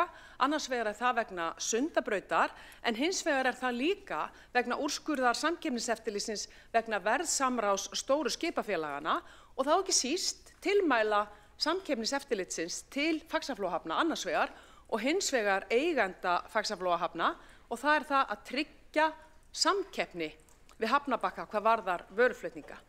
Og þetta er sannarlega ekki einfalt mál því eins og flest hérna þekkja að þá erum við í dag með 2 stór skipafélög sem eiga sín svæði og ekki mikið pláss fyrir nýja þar. Fyrirtækin okkar í eigu borgarinnar eru gríðarlega mikilvæg fyrir innviðauppbyggingu og borgarþróun og þá stefnu sem við höfum lagt hér undanfarin ár. Við þurfum að hlúa vel að þeim og skilja og ég tek undir með borgarfulltrúa Kjartani Magnússyni að mér finnst þessum fyrirtækjum ekki nægilega mikill gaumur gefinn hérna af okkur í þessum sal. Ég tek hins vegar undir það að A-hlutin er alltaf mikilvægur þegar kemur að beinum útgjöldum borgarinnar og beinni þjónustu, en við megum ekki gleyma B-hlutanum. Ég vil hins vegar að lokum segja, stillum ekki upp fjárhagsmarkmiðum gegn þjónustu sem einhver andstæða. Í mínum huga er þetta keðja, þetta er samfella sem vinnur alltaf saman og verður ekki til án hvors annars.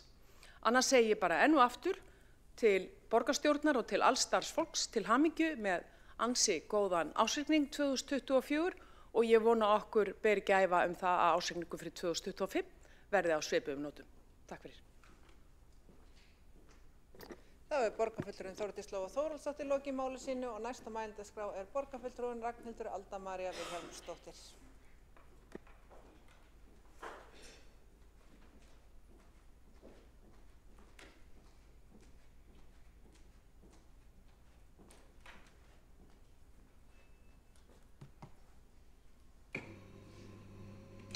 Ég þarf sko að gnæfa yfir.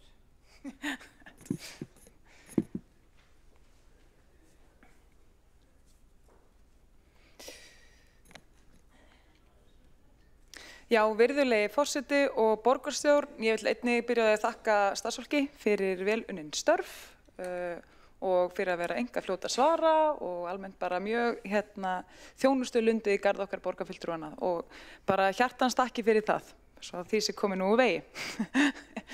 En í dag eru miklar skylmingar hvernig ber að túlka þennan ársreikning. Þessi sýning hefur engum breytingum tekið síðasta áratug. Borgarfulltrúar minnihlutans varpa ljósi á þær bara fjölmörgu tölur sem að sýna fram á dapurlegt ástand í borgarsjóði, glundroða og ábyrgðarleysi í meðferð sameiginlegs sjóðs íbúa og móti þá lýsa borgarfulltrúar meirihlutans yfir því að rekstur borgarinnar sé nú gott sem lýtarlaus og þetta sé allt eins og það eigi að vera, þeir megi finna aðra verr stadda og svo hefjast svona útskýringar á hinum og þessum sönnunargögnum þess að borgin sé, kannski bara svolítið illa rekin og eins og hún hefur verið síðan að Samfylkingin og stofnflokkar hennar tóku við borginni fyrir áratugum síðan. En já, herra mínir og frúr, þetta fastur þáttur í sýningunni að 1 til 2 borgarfulltrúar meirihlutans ásaki sjálfstæðismenn sérstaklega dylgjur eða lygar eða annarlegar hvatir fyrir það eitt að benda á það sem í ólagi í rekstrinum, frekar en að svara því af hverju þetta sé í ólagi. Einnig munum við fá að heyra það hvernig einhver svona smærri sveitafélagana í kringum okkur séu kannski í verri stöðu. Það látið liggja milli hluta að þau sveitafélög séu með mun minni tekjur og mun færri íbúa til þess að standa undir þjónustunni. Og svo náttúrulega þegar allt annað þrýtur, og þetta eitthvað sem við munum örugglega heyra hérna í dag, að þá mun einhver borgarfulltrúi meirihlutans ásaka borgarfulltrúa minnihlutans að vera að tala niður til starfsfólksins, sem að bera auðvitað enga ábyrgð á óstjórninni í Reykjavík, heldur til þess kjörnir fulltrúar meirihlutans. En hvernig sem öllum slíkum æfingum líður stendur sú staðreynd eftir að ef reksturinn væri góður þá væri ekki önnur hver skólabygging myglandi vegna áralangs viðhaldsskorts. Ef reksturinn væri góður þá væri ekki endalaus skortur á leikskólaplásum ár eftir ár, jafnvel þegar börnum á leikskólaaldri fækkar.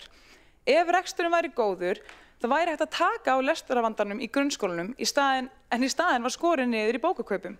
Því ef reksturinn væri góður þá myndi borgin leggja lausa lóðir eins og kuðunginn við Ægisíðu undir leikskóla og samfélagsþjónustu en ekki bara byggja blokk eftir blokk á öllum lausum grasbölum. Og ef reksturinn væri góður þá hefði ekki þurft sérstakar vetrarhandbók til þess að moka götunar þegar það kom snjóþungur vetur. Ef reksturinn væri góður þá væri sorphirðan stöðug og fjall ekki niður vegna lélegrar vetrarþjónustu. Og ef reksturinn væri góður þá hefði ekki þurft að stytta opnunartíma sundlauga, hækka gjaldið og byrja að rukka gamla fólkið. Ef reksturinn væri góður þá væri gangstéttirnar heilar. Ef reksturinn væri góður þá væri tré og gras á torgunum en ekki bara hellur af því það eru ódýrari í viðhaldi. Og ef reksturinn væri góður þá væri borgin sópuð oftar og götunar og gangstéttirnar smúlar mun oftar og leikvellinir þrifnir reglulega yfir árið. Ef reksturinn væri góður þá væri við ekki með stór aukna gjaldskyldu á bílastæðum án þess að fá neina þjónustu fyrir en í staðinn borgin að selja bílastæði til þess að reyna að rétta af fjárhæðin. Því ef reksturinn væri góður hefði borgin ekki þurft að selja eignir til þess að fleyta sér yfir núlið eða samþykkja ómanneskjulega uppbyggingu, til dæmis eins og græna gímaldið, til þess eins að fá peningi fyrir byggingaréttin. Þetta ekki stöðugir tekjustofnar, þetta ekki sjálfbært, þetta ekki sterkar undirstöður, þetta rekstur á brauðfrótum. Ef reksturinn væri góður, væri ekki alltaf að vera að hækka öll möguleg gjöld að koma nýjum gjöldum við fyrsta tækifæri. Verið að skattar, sorphirðan, gjald fyrir það, eða gjald fyrir það eitt að þurfa að setja stillans á gangstéttina fyrir framan hjá þér eða ætlar að mála gluggana. Hér hefur verið karpað útreikninga á útsvari, en ef reksturinn væri góður, gæti Reykjavíkurborg lækka útsvarið, líkt og Árborg ætlar til þess að gera núna, eða mörg önnur nágrannasveitarfélög gerðu hér árið þegar fasteignamatið hækkaði skyndilega. Og ef reksturinn væri góður, þyrfti ekki að innheimta hæsta mögulega skatt af íbúum eða til þess að koma reksturinn yfir núllið. Það dugði ekki einu sinni til að hér væri að koma stór auknar tekjur í gegnum útsvarið. Því að við erum bara búin að taka svo mikið að lánum, það búið að skuldsetja borgarsjóð það mikið að borgin skuldar orðið háskalega stóran hluta eigna sinna, eins og eigna fjár hlutfallið sýnir. Og ef reksturinn væri góður, væri borgin ekki að mörkum þess að eiga fyrir afborgunum og með lítið sem ekkert fjárhagslegt svigrúm til að mæta því þegar að verðlaunabyggingar eins og Brákaborg reyna skallaðar eða enn ein skólabyggingin myglar. Þá þurfti að leita erlendis eftir lánum og því var ákaft fagnað þegar Þróunarbanki vildi lána borginni, stærsta sveitarfélagi landsins, til að laga skólahúsnæði sitt. Já, ef að reksturinn væri góður þá þyrftum við ekki að fagna lántökum. Og ef reksturinn væri góður, þá væri ekki búið að fjölga hér starfsfólki langt umfram íbúafjölgun ár eftir ár. Staðreyndin sú að reksturinn ekki góður, hann hefur ekki verið það lengi. Hér eru 146.000 íbúar að borga í borgarsjóð að standa baki þjónustunni og það að vera að hrósa sigri ef að skuldarstaðan betri en hjá 5.000 manna sveitarfélagi. Og reksturinn hann ekki góður. Íbúar finna það og þeir sjá það og þeir benda á það reglulega í fréttum, þannig nei, reksturinn hann ekki góður. Og einu sinni þá var fólki oft tíðrætt þetta forskot sem að borgin hafði á önnur sveitarfélög. En það væru hér stærstu fyrirtækin, stærstu stofnanirnar, hér væru langflestu íbúðir, vegakerfið og hér eru bara öll tækifærin til þess að ná stærðarhagkvæmni og allt þetta sem við þekkjum og vitum. En þetta orðið alveg öfugt núna. Núna höfuðborgin að heimta höfuðborgar álag. Maður velti bara fyrir sér hvar fór sæmdin, hvert fór sóminn.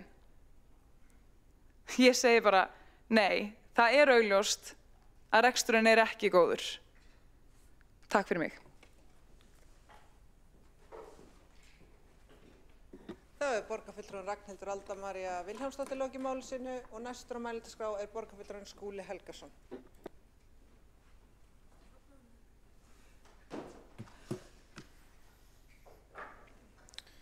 Forseti ágæta borgarstjórn, við ræðum hér ársreikning síðasta árs. Ég ætla að fara nokkrum orðum stóru myndina, megin línurnar og kannski tíðindin í þessum ársreikningi og ávarpar sérstaklega veigamikla skýringar á þeim mikla viðsnúningi sem við sjáum í tölunum. Þar sem afkoma samstæðuna sveiflast heila 14 milljarða frá því að vera rúma 3 milljarða í mínus yfir í að vera tæpir 11 milljarðar í plús.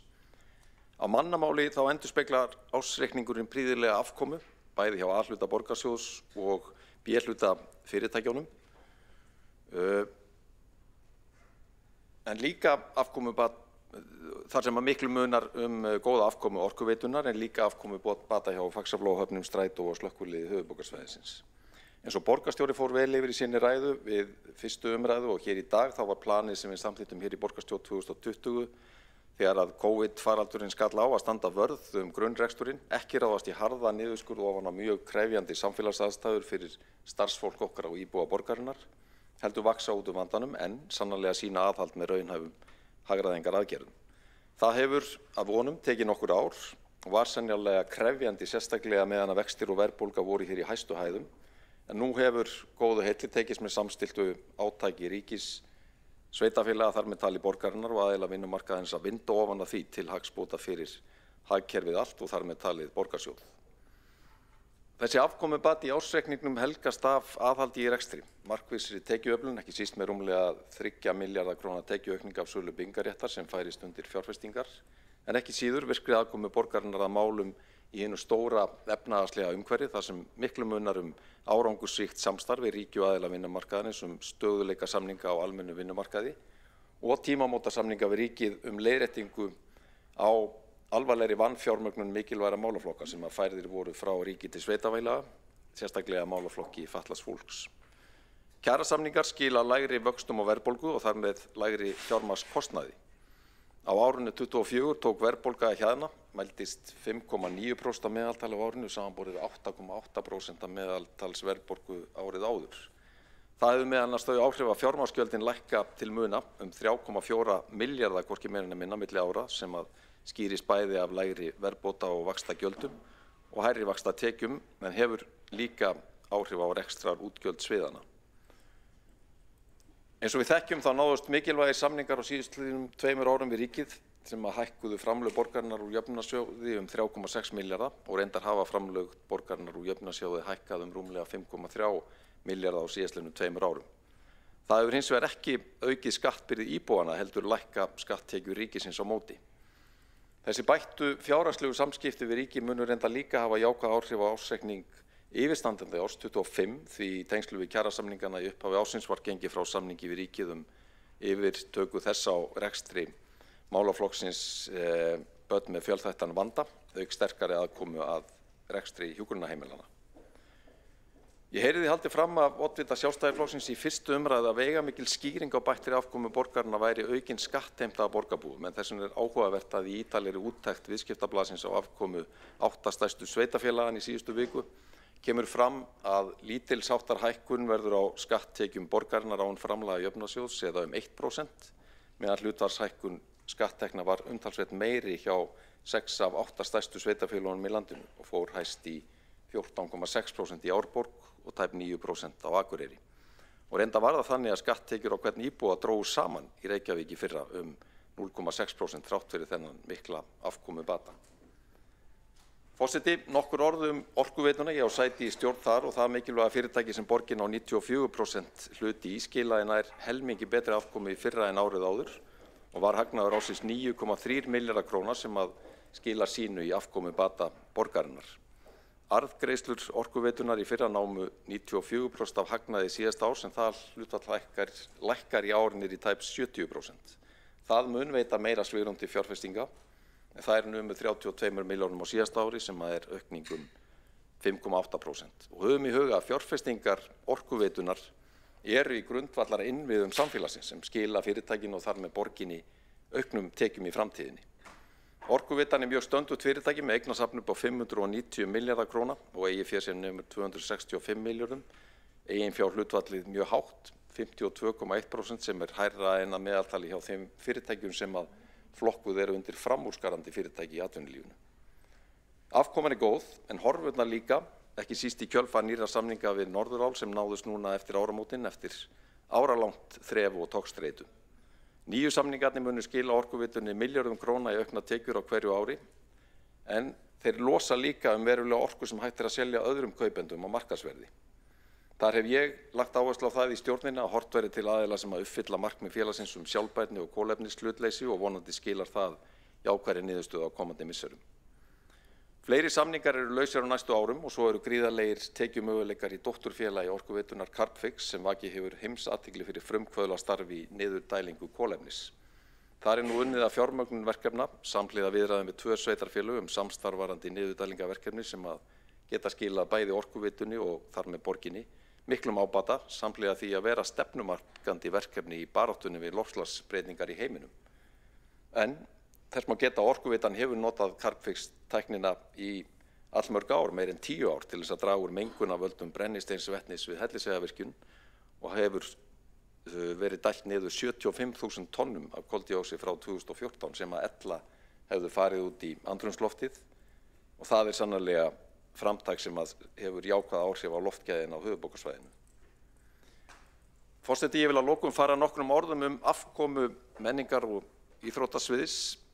Menningar og íþróttasviði rekur, eins og við þekkjum, menningarstofnanir og íþróttamannvirki í borginni samhliða því að hlúa grasrótinni í menningu og listum með styrkjum og samningum við hópa og með samningum við fjölmörg íþróttafélög í borginni með sérstakri áherslu á barna- og unglingastarf.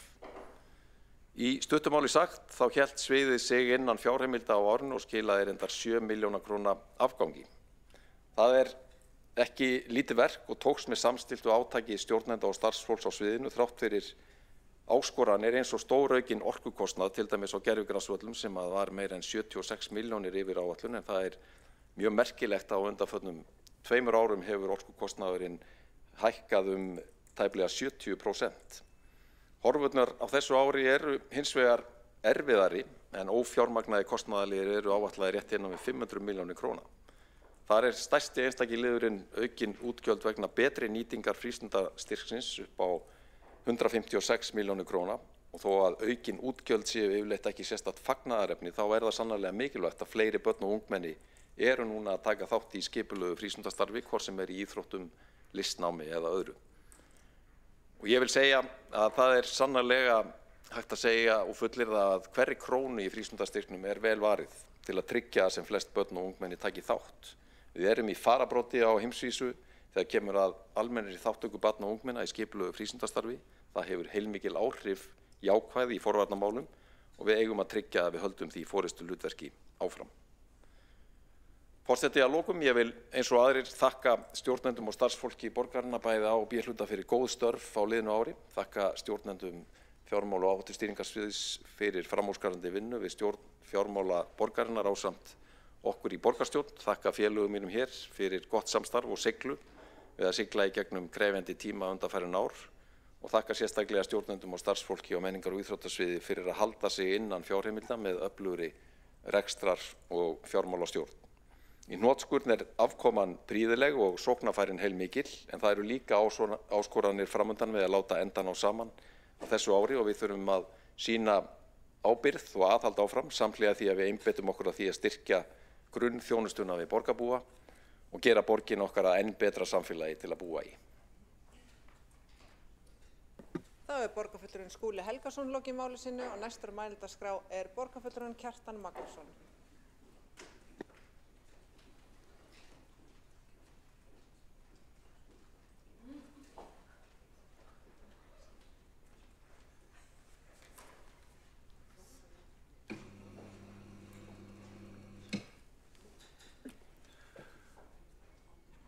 Forseti, góðir borgarfulltrúar. Það hlutverk allra sem hafa rekstur með höndum að tryggja að viðkomandi rekstur sé sjálfbær. Rekstur Reykjavíkurborgar ekki sjálfbær þrátt fyrir hámarksskattheimtu og miklar tekjur. Jafnframt glímir borgin við mikinn skuldavanda. Þetta sýnir nýbirtur ársreikningur borgarinnar fyrir árið 2024. Það hefur verið furðulegt, nánast grátbroslegt að hlusta á hvert fulltrúa meirihlutans koma hingað upp og halda því fram að reksturinn sé góður hjá borginni. Ég hygg að hvergi þar sem þessi ársreikningur væri rýndur, til dæmis í viðskiptafræði á fyrsta ári í háskóla eða bara jafnvel í framhaldsskóla, þar myndu nemendur sem kemist að því að reksturinn væri góður ekki fá háa einkunn fyrir þá túlkun. Það hér tíðrætt hjá borgarfulltrúum meirihlutans að það hefur verið sýnt aðhaldi í rekstri og borgin hafi vaxið út úr vandanum. Þegar maður lítur á þróun tekna og gjalda borgarinnar þá algjörlega augljóst að hér hefur ekki ríkt aðhaldi í rekstri og borgin ekki að vaxa út úr neinum vanda. Skuldirnar vaxa hins vegar hratt og það virðist vera viðhorf hjá meirihlutanum að meðan að borgin fari lán þó á afkjörum sé, þá sé það fagnaðarefni sjálfu sér og þannig líta kannski borgarfulltrúar á að borgin sé að vaxa út úr vandanum með því að láta skuldirnar vaxa. Nú, borgarsjóður var ekki með 4,7 milljarðar króna afgangi á síðasta ári en samstæða borgarina með 10,7 milljarðar króna afgangi. Það auðvitað mjög góð tilbreyting að sjá borgarsjóð skila afgangi eftir margra ára hallarekstur. En þegar maður lítur betur á þetta þá sést að þessi bati verður ekki skýrður með aðhaldi og hagræðingu heldur með miklum óreglulegum tekjum og aukinni skattbyrði borgarbúa. Það var fjallað hér áðan að bara lóðarsalan að skila okkur 5 milljörðum, þannig að án lóðarsölunar sem eru þetta óreglulega tekjur, þá hefði ekki orðið afgangur heldur halli á borgarsjóði. Og það þetta ótrúlegt að við sem við fylgst með því hvernig það var rokið til á síðari helmingi síðasta árs og allt gert á full til að selja lóðir eins og bara við Vesturbugt til þess að láta borgarsjóð líta betur út. Það ótrúlegt að það sé að síðan sagt því sé slengt fram sem dæmi ábyrgan og góðan rekstur að koma borgarsjóði í plús með þeim hætti. Við verðum að skilja að óreglulegar tekjur gera ekki reksturinn sjálfbæran. Ef að lóðarsalan skila okkur 5 milljörðum í fyrra, munum þá skila okkur 5 milljörðum á hverju ári til framtíðar. Ég veit það ekki, en hún ein og sér gerir ekki borgarreksturinn sjálfbæran. Til að sveitarfélag geti staðist fjárhagslega sjálfbært þurfa rekstrartekjur hvers árs að standa undir rekstrargjöldum, vaxtagjöldum og afborgunum langtímalána. Þegar borgarsjóður skoðaður þá standa skatttekjurnar ásamt framlagi jöfnunarsjóðsins ekki undir þessum gjöldum. Bilið brúað með eignasölu og milljarðar króna arðgreiðslum frá borgarfyrirtækjum þótt slíkar óreglulega tekjur hafi komið rekstrinum yfir núllega þessu sinni ekki hægt að treysta þetta til framtíðar og auðvitað ekki í neinum reikningi og því ekki sjálfbæran rekstur að ræða. Þetta geta allir endurskoðendur sagt okkur. Nú, ef áfram verður gerð há arðgreiðslukrafa til Orkuveitunar hætt við að það komi niður á uppbyggingu og endurnýjun veitukerfa. Skuldir Orkuveitunar jukust 10% síðasta ári og námu 244 milljörðum krónum áramót. Og það auðvitað með ólíkjendum að stjórnarmaður, borgarstjórnar í Orkuveitunni, Skúli Þór Helgason, hann skuli nánast reykja sér af því í pontu að hvað skuldir Orkuveitunar hækka mikið. Það kannski þegar að menn eru ánægðir bara telja sig geta hrósað sjálfum sér að því að auka skuldir borgarfyrirtæki sem svo miklum hætti, þá kannski skýrir af hverju það svona komið fyrir fjármálum borgarinnar. Nú skatttekjur borgarinnar hafa vaxið verulega vegna hækkana útsvar og fasteignasköttum, það ekki hægt að deila það.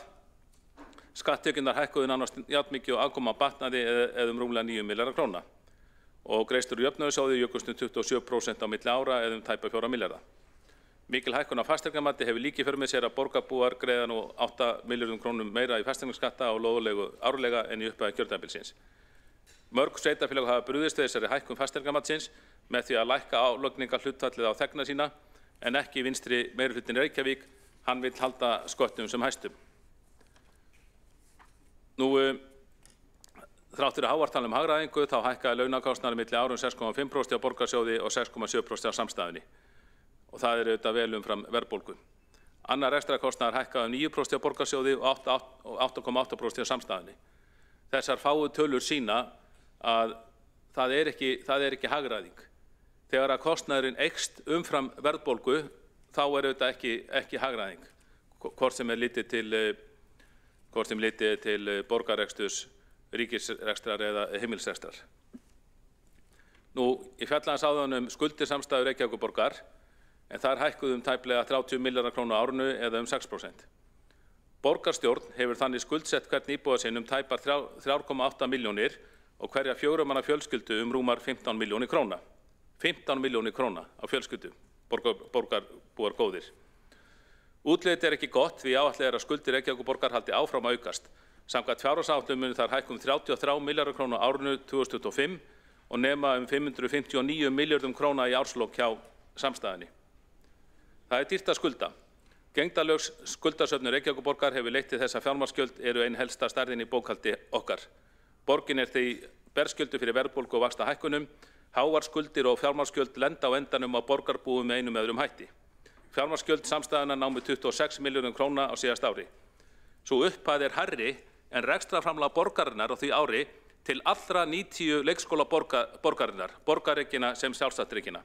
Blóðugt er að verja svo hárri fjárhæð í vaxtagjöld og verðbætur en þetta er ein birtingarmynd hárra og illviðráðanlegra skulda. En ég heyrði ekki betur en borgarfulltrúi ákveðinn hér áðan, hann hrósaði, hann var mjög ánægður með þessi fjármagnsgjöld.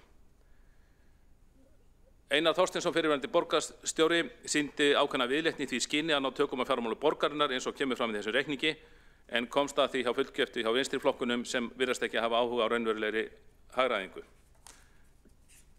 Nú, ég fjallaði aðeins A-hluta og B-hluta hér áðan. Ég segi, við verðum auðvitað að horfa bæði á A-hluta og B-hluta þegar við áttum okkur á fjármálum borgarinnar. Við umræður ársreikning þá leggja fulltrúar vinstriflokkana gjarnan áherslu á að fjalla bara einblína á A-hlutan, ekki síst þegar að samanburði fjárhag annar sveitarfélaga. Slíkur samanburður er hins vegar villandi, það þarf að horfa auðvitað á samstæðuna í heild vegna þess að við berum ábyrgð á þessum hratt vaxandi skuldum borgarfyrirtækjanna sem sumir borgarfulltrúar Samfylkingarinnar hreykja sér af.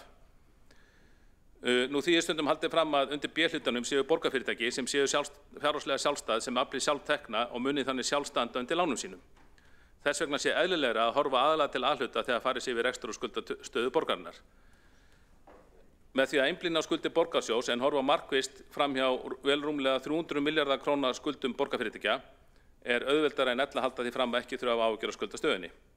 Staðreyndin er hins vegar sú að fjárhagur borgarsjós og borgarfyrirtækja er svo nátengdur að samstæðureikningur Reykjavíkurborgar sýnir raunhæfasta yfirlitið við fjárhag hennar. Borgarsjóður og borgarbúar bera því á endanum ábyrgð á skuldum borgarfyrirtækja og sum þeirra eru rekin með beinum fjárframlögum úr honum. Þegar að skuldir orkuveitna aukast til dæmis 20 milljarða milli ára og kannski 5 milljarðar eru teknir að láni til þess að sé hægt að skila arðgreiðslum í borgarsjóð, við sjáum að það er ekki sjálfbær rekstur, en hins vegar má vel vera að orkuveitan geti borgað þetta á endanum, en þá þarf auðvitað enn að hækka álögur á íbúa í Reykjavík, orkugjöld, og þau eru frekar há fyrir, til dæmis raforkugjöldin. Og við getum líka tekið skuldi félagsbústaða sem hafa hækkað mjög mikið á síðustu árum, eru nú komnir í 86 milljarða. Dettur einhverjum í hug að félagsbústaðir geti sjálfir borgað þessar skuldir eins og ekkert sé.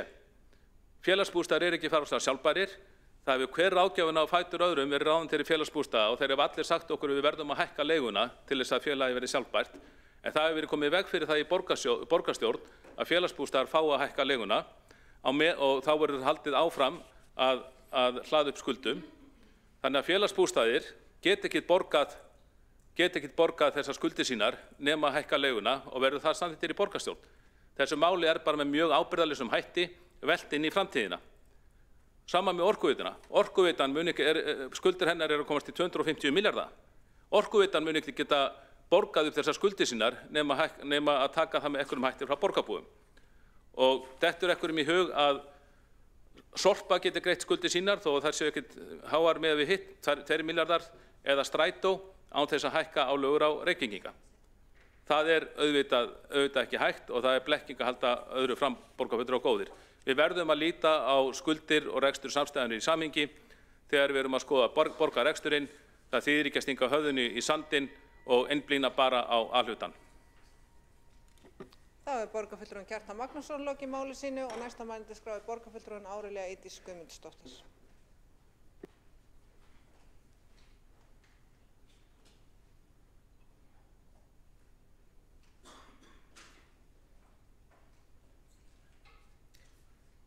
Virðulegi forseti, ágætu borgarfulltrúar. Ég komin hér til að ræða aðeins þann árangur sem náðist á síðasta ári og síðustu ár í þeim meirihluta sem ég var hluti af og mun ég fjalla sérstaklega lítillega skóla- og frístundarsvið og Sorpu þar sem ég var formaður stjórnar þangað til núna í apríl. Ég vil byrja á því að þakka þeim sem að störfuðu að þeim árangri sem að við höfum náð kærlega fyrir samstarfið.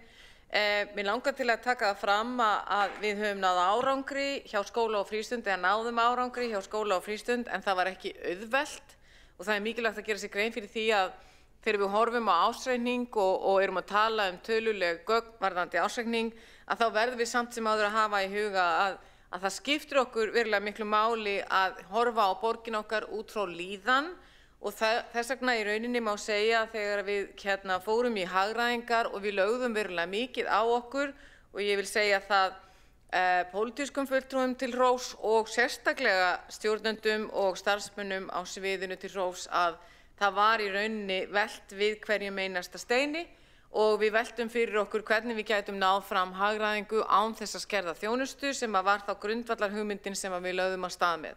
Því að við erum náttúrulega með viðkvæmustu, við erum með stærsta sviðið en við erum líka með viðkvæmustu þjónustuna að því leyti til að við erum alltaf með þarfir, grundvallarþarfir og uppbyggingarstarf gagnvart börnum á okkar sviði.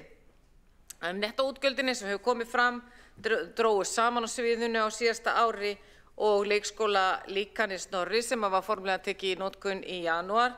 Á þessu ári var í rauninni og vonast þess að það haldi áfram að ná betur utan rekstur leikskólana.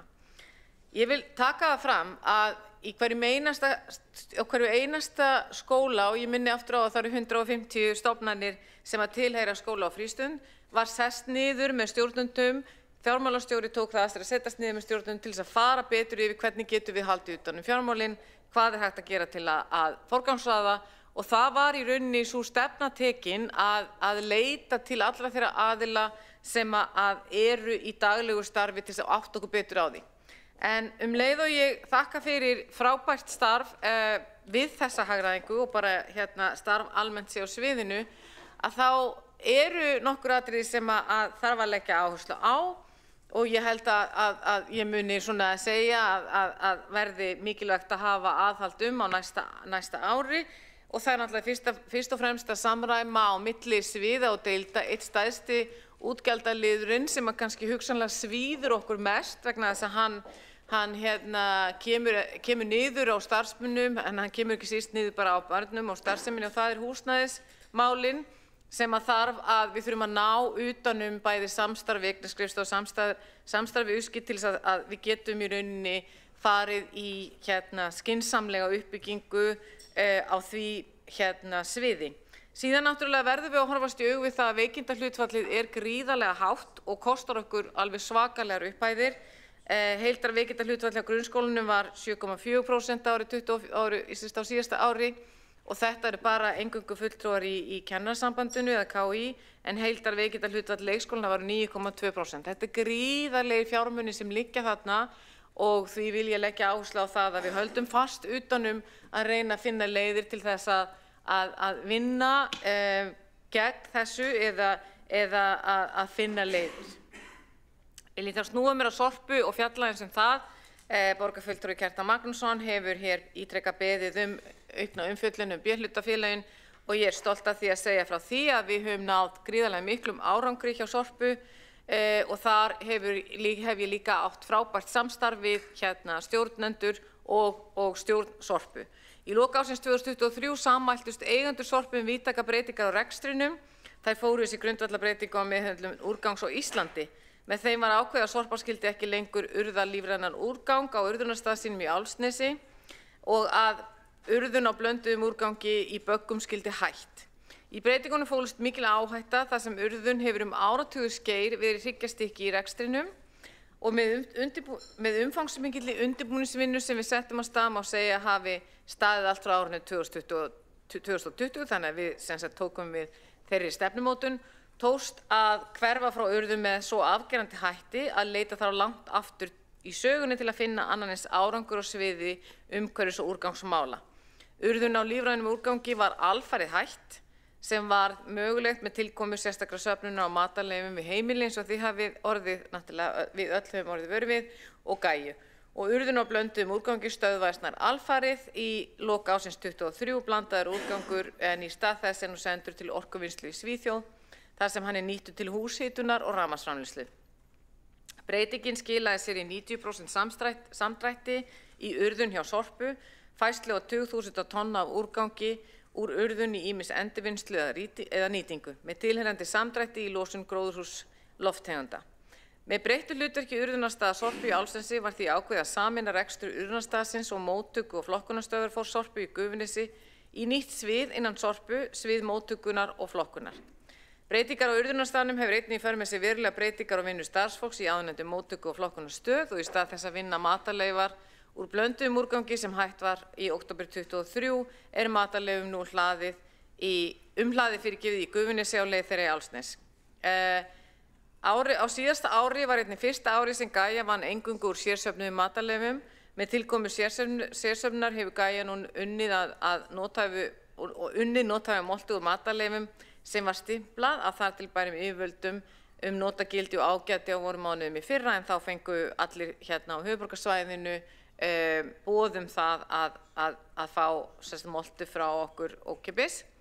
Þannig að árið 2024 var líka fyrsta heila starfs á góða hirðisins í nýju húsnæði við Köllunar Klettsveg 1. Ég hef alltaf verið með að segja þetta langa vegaheiti og ef þið hafi ekki farið þangað þá hvet ég ykkur til að gera það en þar hefur einnig gengið mjög vel og er nú sérstaklega verið. Rekstur og skipulag endurvinnslustöðvarinnar tók einnig breytingunum á árinu og ég vona að þið hafi tekið eftir því. Við í lok sumars runnu endurvinnslustöðvarnar saman við samskiptasvið og mynda nú í sameiningu nýtt svið þjónustu og samskipti. Á sviðinu er haldið utan alla snertifleti Sorpu við íbúa á höfuðborgarsvæðinu hvort sem að þeir sækja þjónustu Sorpu og endurvinnslustöðvar, grenndarstöðvar og vef Sorpu í þjónustuver eða sækja fræðslu og aðrar upplýsingar flokkun, úrgangsforvarnir og fleira. Og við erum sérstaklega stolt af því að árangur Sorpu á sviði fræðslu og kynningar sést í því að rúmlega 5.000 manns nýttu sér ýmiss konar fræðslu eða viðburði á vegum Sorpu á síðasta ári. Þannig að við höfum líka verið að leggja áherslu á það að rekstur grenndarstöðvanna breytist og sérstök átak var sett af stað til þess að gera þær snyrtilegar og aðgengilegar. Eins og sést á þessari stuttu samantekt hafa vindarbreytingar blásið og við teljum sem komum að þessu starfi og settum að stað stefnumótun að við höfum verið að uppskera og starfsfólk og stjórnendur eiga þar mikið hrós skilið. Það birtist meðal annars á því þessi uppskera birtist meðal annars í því að Sorpa fékk á síðasta ári verðlaun í þrígang Fyrst með kuðungnum sem umhverfisviðurkenningu umhverfis-, orku- og loftslagsráðuneytisins fyrir framúrskarandi starf af umhverfismálum. Í annan stað með veitingu 2 lúðra, íslensku auglýsingaverðlaunin og loks teningnum sem viðurkenning Verkfræðingafélag Íslands fyrir innleiðingu á samræmdu flokkunarkerfi. Reksturinn og skipulag hefur gengið vel og á heildina litið má sjá að Sorpa hefur í rauninni farið í gegnum endurskipulag á síðustu árum sem að ég kann bestu þakkir fyrir þá sem að hafi staðið að því. Að því sögðu þá vonast ég til þess að áfram verði haldið áfram að velta við steinum og að við gerum það með líðan í huga vegna þess að borgin, það skiptir okkur mestu máli að okkur líði vel í borg sem að hugar að líðan og heilbrigði og lýðheilsu þegna sinna. Takk fyrir. Þá borgarfulltrúinn Árelía Eydís Guðmundsdóttir lokið máli sínu og næsta mælendaskrá Marta Guðjónsdóttir. Borgarfulltrúinn Marta Guðjónsdóttir.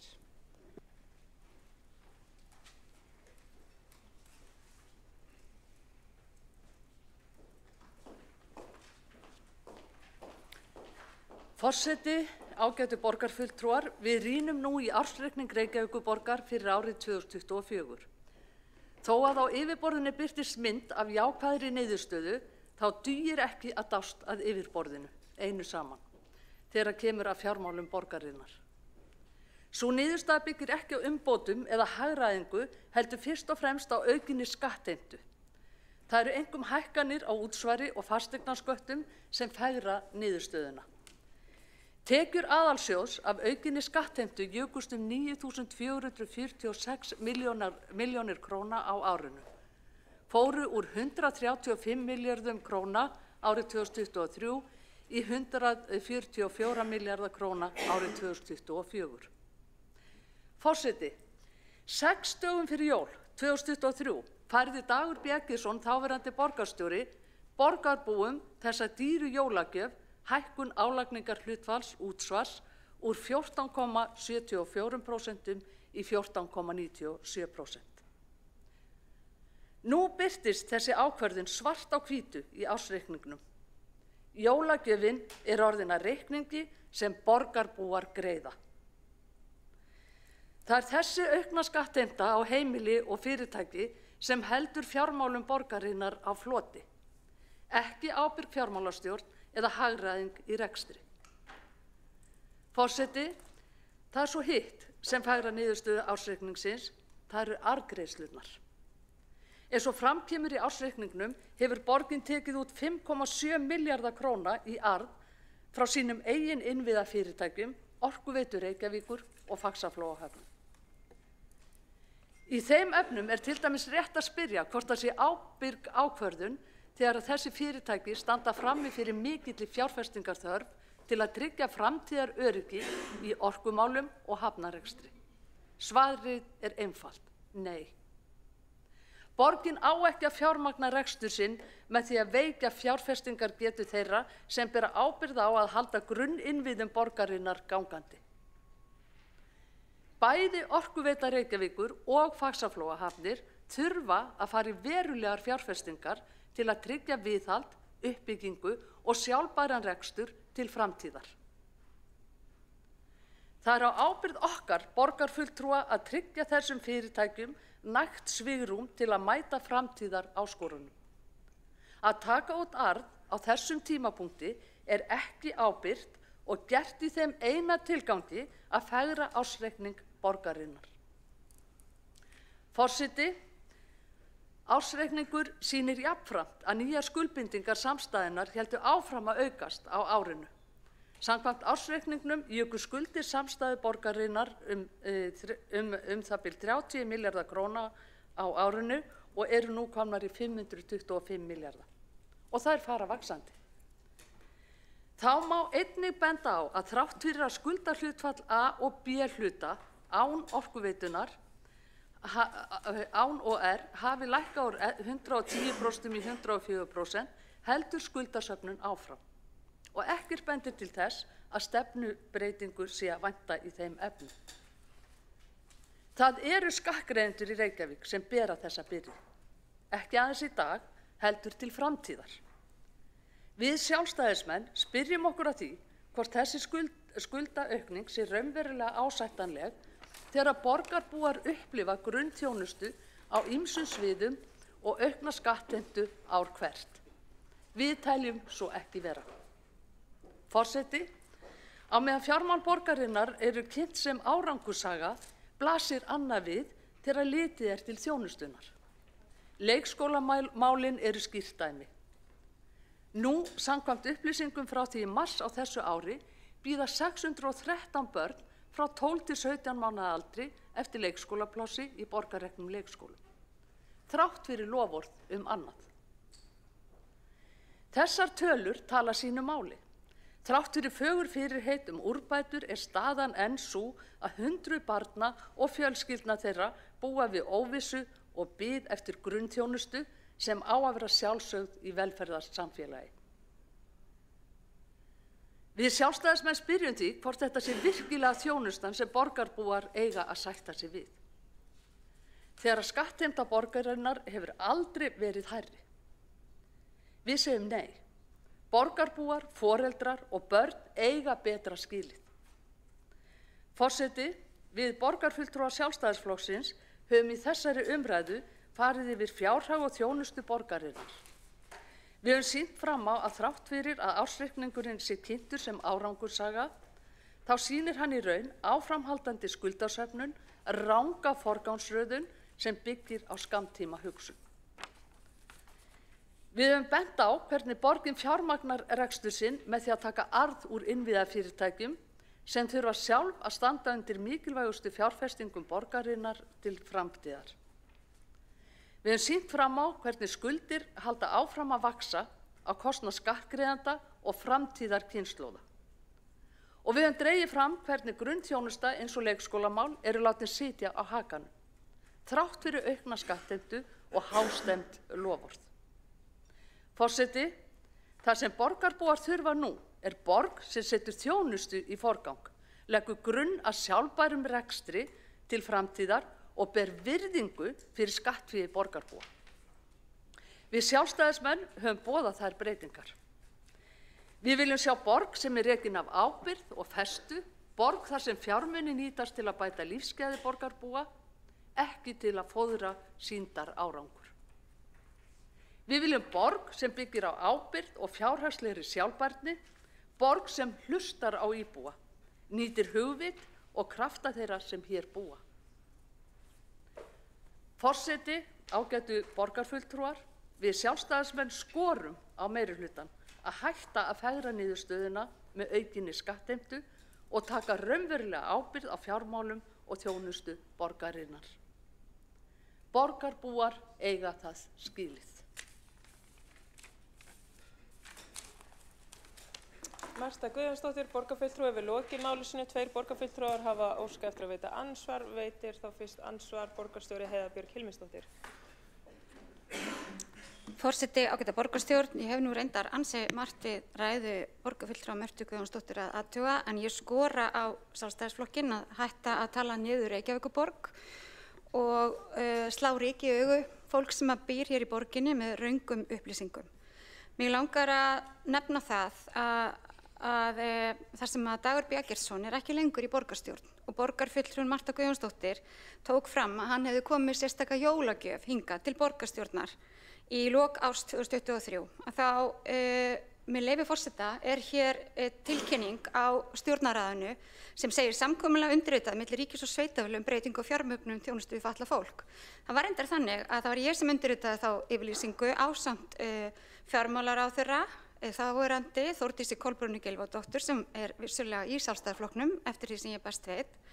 Hún fagnaði þessu mikið og sagði það mikilvægt að það hefði átt í brattan að sækja, með leyfi forseta, í rekstrinum en hingað komi aukið fé til sveitarfélaganna með hækkuðu útsvari. Heiða Björg Hilmisdóttir, borgarstjóri, hefur lokið við að veita ansvar. Svara þá ansvari Marta Guðjónsdóttir, borgarfulltrúi.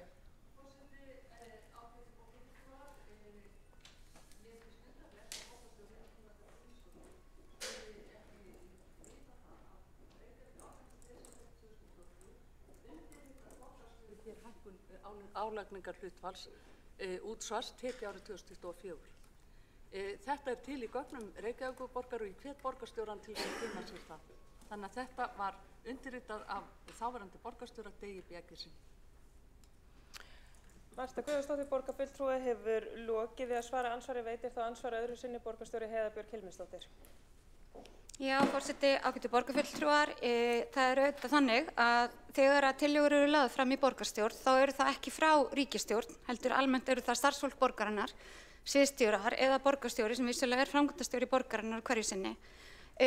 Það var gert samkomulag í málaflokki fatlaðs fólks sem að hækka útsvarið, þó ekki þannig að það væri verið að hækka skattbyrði eða hlutfall þess sem að íbúar borga til hins opinbera, heldur við að vera að færa á milli. Og þannig ég fá að lesa með leyfi forseta þar sem að Þórdís Kolbrún sagði, þá segir hún hér: fjárhagsrammi málaflokks fatlaðs fólks styrkist verulega með samkomulaginu. Það felur í sig að ríkið hefur þá veitt í hátt í 12 milljörðum króna til eflingar málaflokksins frá árinu 2022, þar sem að fyrra samkomulagið var gert. Það er ánægjulegt að loks fáist þessi niðurstaða milli ríkis og sveitarfélaga í þessum meginþættu málaflokki og borgarstjóri þáverandi einfaldlega fylgdi eftir þessu samkomulagi ríkis og sveitarfélaga alveg eins og hann hafi gert árið áður og hækkaði einnig útsvarsprósentuna þar til að standa straum af rekstri þessa mikilvæga málaflokks. Heiða Björk Hilmisdóttir borgarstjóri hefur lokið við að veita andsvar öðru sinni, svarar þá andsvar öðru sinni borgarfulltrúi Marta Guðjónsdóttir. Forseti, ágætu borgarfulltrúar, hér er borgarstjórinn augljóslega að reyna að vera með smjörklípu til þess að þurfi ekki að gangast við því að borgarstjórinn í Reykjavík lagði til þessa hækkun, þetta álagningarhlutfall árið 2023 og það var jólagjöf borgarstjórans til Reykvíkinga. Marta Guðjónsdóttir borgarfulltrúi hefur lokið við að svara andsvari öðru sinni, veitir þá andsvar borgarfulltrúi Dóra Björt Guðjónsdóttir.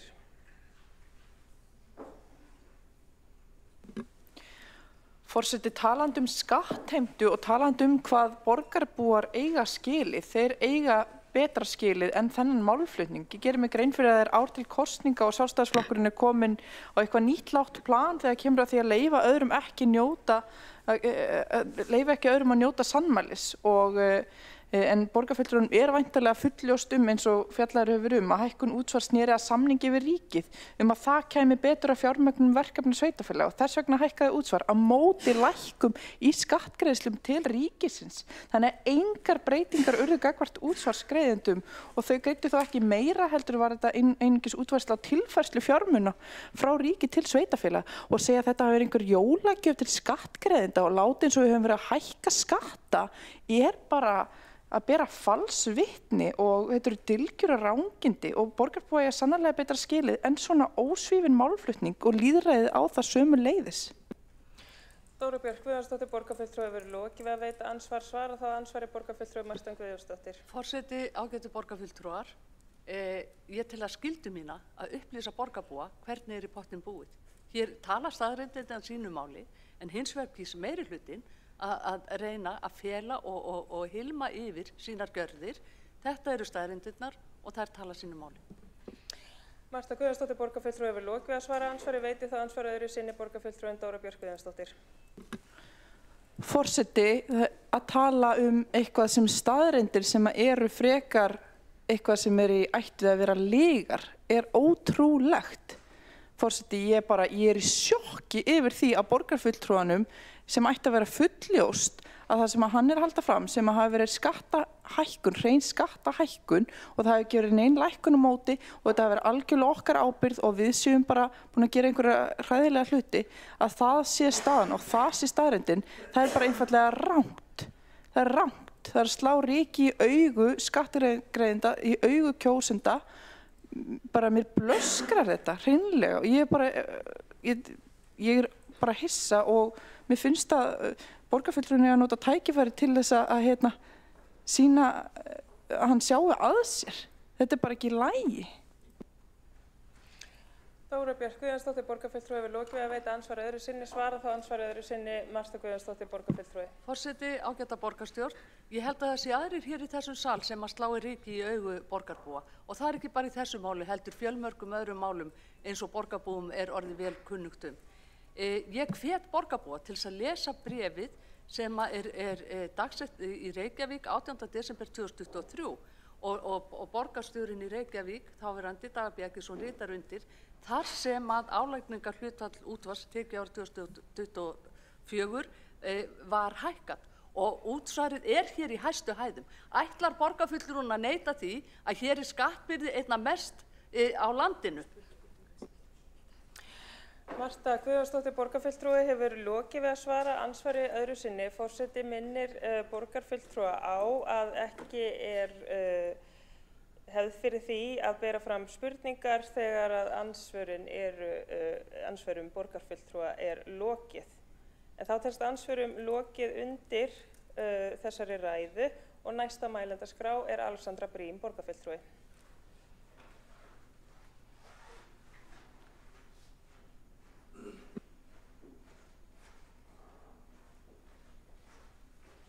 Forseti, áður en ég fer í ræðuna mína ætla ég bara að árétta að álagningarhlutfall útsvars var vissulega hækkað árið 2024 en tekjuskattur var lækkaður á móti.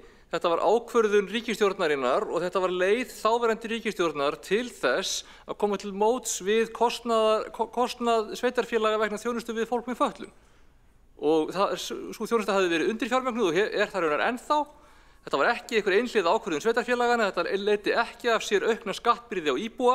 Þetta var flutningur á tekjum frá ríki til sveitarfélaga og ég bara fordæmi það að borgarfulltrúar hér skuli reyna að halda öðru fram með að slá ryki í augu kjósenda.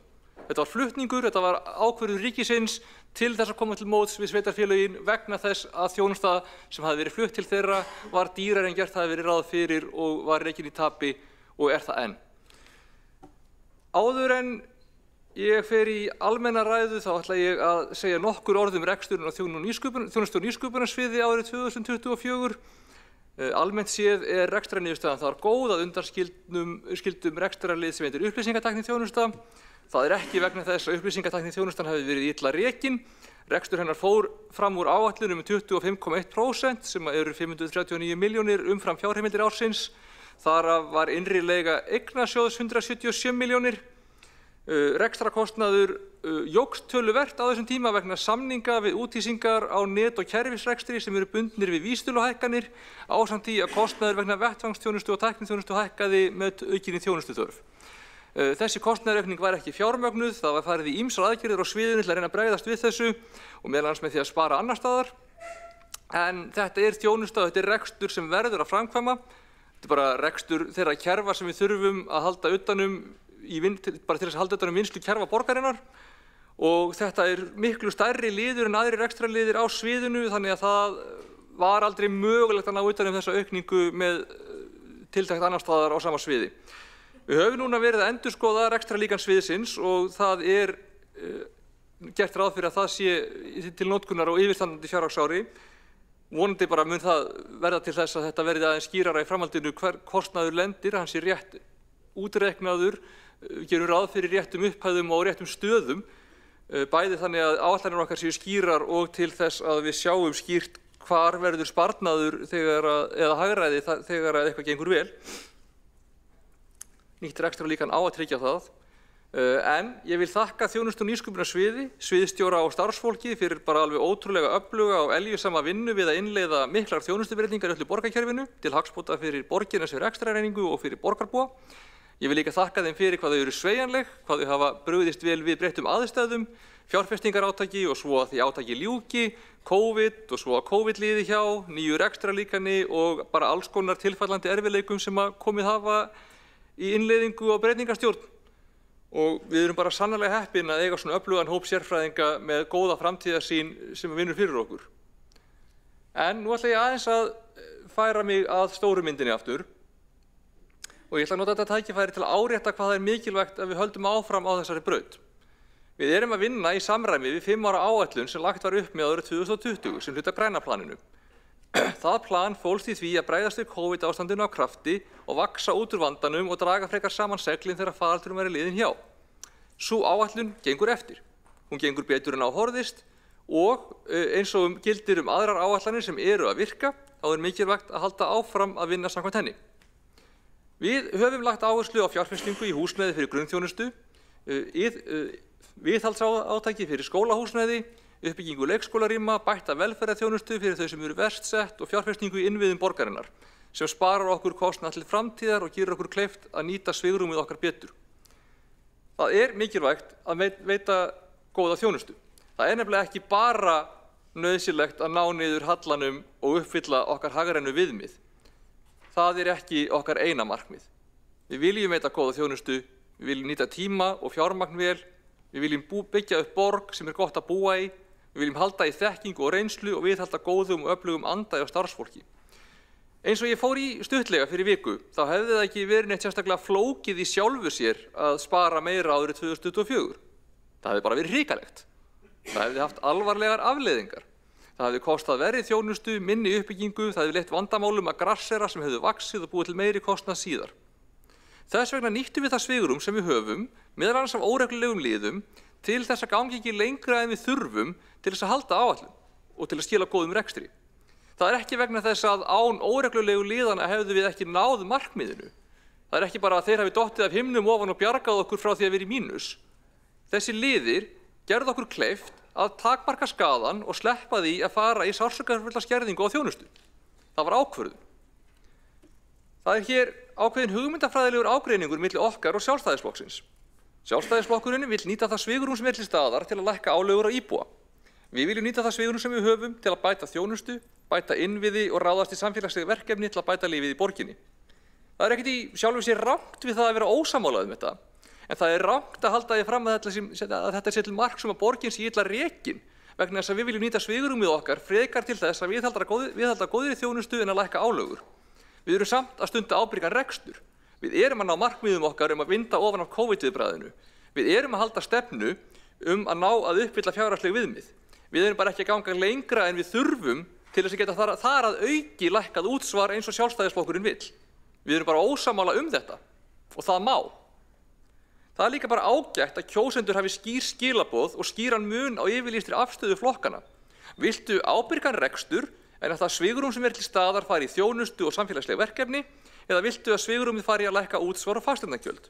Viltu úthlutanir í uppbyggingu til óhagnaðardrifinna leigufélaga eða viltu að öll uppbygging sé á forsendum markaðarins?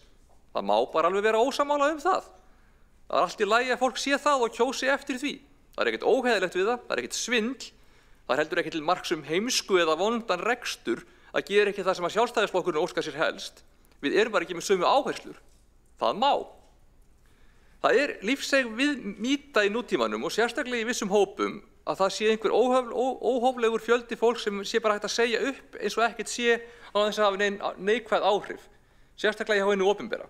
Þetta mikill misskilningur og byggist væntanlega á því sem að kallast Dunning-Kruger-hrifin, sem að fólk vanmetur hvað það mikið sem það veit ekki hluti sem það þekkir illa og ofmetur það sem það þó veit. Venjuleg manneskja sem vinnur ekki þessi störf veit kannski ekki sérstaklega vel hvað felst í starfi lögfræðings eða forritara eða verkefnastjóra eða bókhaldara. Alveg svo venjuleg manneskja sem vinnur ekki það starf þekkir ekki vel hvað felst í starfi pípara eða leikskólastjóra. Við kannski höldum að við þekkjum þau störf að því að við fáum stundum pípara heim til okkar og að því að við hittum leikskólastjóran þegar við sækjum börn á leikskólan kannski, en við þekkjum þessi störf ekkert rosalega vel ef við höfum ekki unnið þar. Og það að nýta starfsfólk og þekkingu vel alltaf áskorun. Við viljum bæta til þess innviði og skipulag og ferla. Þetta ekkert einfalt. Það engir þúsundir þarna sem að væri bara hægt að segja upp á þess að það myndi koma niður á þjónustu eða bara kerfinu í borginni. Og afgreiðslu mála og utanumhald. Og við sjáum það bara á því hvaða áhrif það hefur á afgreiðslutíma þegar fólk sem vinnur í málum fækkar eða hvað áhrif veikindi stakra starfsmanna hafa á bara vinnurhraða. Það erfiðar átt að sjá þessu þegar samhengi stór kerfi sem við þekkjum ekki vel. Og ég viðurkenni, ég þekkti þetta ekki sérstaklega vel áður en ég fór að starfa sem kjörinn fulltrúi. En ég að minnsta kosti meðvitaður það sem ég veit ekki. Þetta orðið að þekktri óþekktri stærð sem skárra en óþekkt stærð, svo ég leyfi mér að nota orðalag sem að NASA hefur notað. Ég ætla bara að biðja að fá að fara aftur á mælendaskrá. Ég vil ekki vera eins og Donald Trump eða Elon Musk sem að sjá stóra tölu, til dæmis flugumferðarstjóra og öryggissérfræðinga og reka fólki í hrönnum og fatta svo seinna að þetta fólk var raunverulega að gera hluti sem skiptu máli. Ég vil ekki upplifa þessi þeir lendi sem var að flugslysum snarfjölgaði skyndilega við breytinguna, svo lítið dæmi lélega stjórnvisku þeirra bakkabræðra sé nefnt. Það væri nefnilega rosalega auðvelt að spara ef þetta væri ekki svona, eða ef manni væri bara alveg sama. Ég vil að fólki líði vel að vinna hjá okkur, ég vil að fólk upplifi ekki að störfin sín hangi á bláþræði eftir pólitískum vindum og hendisemi. Ég vil að við eigum góðan mannauð og þekkingu og ég vil að þegar við erum að ráða þá líti fólk á borgina sem góðan vinnustað. Ég vil einblína á betri innviði, sérstaklega stafræna innviði og þess vegna vil ég einblína á betra skipulag, betri nýtingu fjármuna og betri nýtingu á tíma. Til þess að við getum gert það sem við viljum með sem minnstum viðbótar tilkostnaði. Það blanda því að veita góða þjónustu, bæta innviði og skila góðum rekstri flókin kúnst. Það hefur tekist vel að fylgja áætlun og við þurfum að gera það áfram. Meirihluti Pírata, Samfylkingar, Viðreisnar og VG skildi þetta 2020, meirihluti Samfylkingar, Framsóknar, Pírata og Viðreisnar skildi þetta 2022 og meirihluti Samfylkingar, Pírata, Sósíalistaflokks fólksins og VG skilur þetta núna. Við skiljum mikilvægi þess og við ætlum að halda áfram með þessari braut. Takk öll sem hafa komið að þessu með okkur, takk pólitík, starfsfólk og íbúar. Nú bara að halda ótröð áfram. Ég slapp með þetta, ég þarf ekki aftur. Alexandra Brím, borgarfulltrúi, verður lokið máli sínu og næsta mælendaskrá Sabín Lefskov, borgarfulltrúi.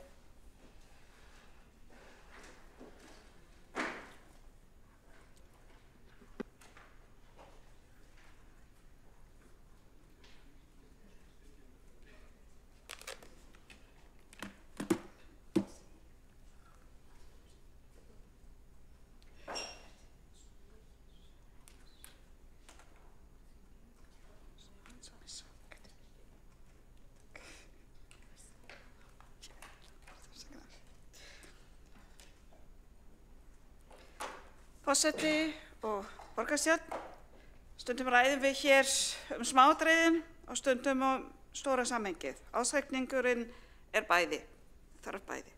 Ráfniskostnaður í mötunni skiptir máli en jú, líka græna planið þá meira að segja heimsfaraldurinn skiptir ekki málið. Ekki nóg komið að kenna COVID allt, segja sumir.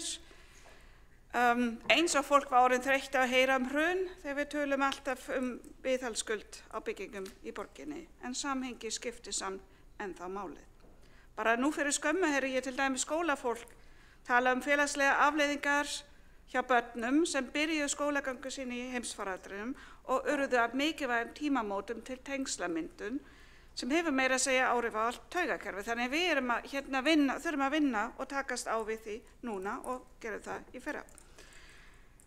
En það sem við erum að skoða hér í samhengi þessi nálgun á bak við 5 ára áætlun eða græna plani sem allir flokkar á sínum tíma stóðu saman og þessi nálgun hefur reynst farsælt og við sjáum hana í ásreikningi borgarinnar núna. Stóra ákvörðun var aftur oft nota orðalag en nákvæmlega þetta var gert að vaxa á vandanum, ekki segja upp fólki, fjárfesta mikið til að byrja með þó, það dró vissulega aðeins úr upp á síðkastið. Og við höfum náð betur grunnrekstur fyrr en við héldum. Græna planið gerir ráð fyrir þennan viðsnúning svo sannarlega árinu 2024 en ekki í þessu umfangi. En rekstrarniðurstaðan eins og hefur komið fram hér var jákvæð 4,7 milljarðar króna sem var miklu betra en áætlað var fyrir sem áætlun var sem sagt 650 milljónir króna. En það hefur verið rætt hér ítarlega þannig ég ætla ekki að endurtaka þetta alls saman.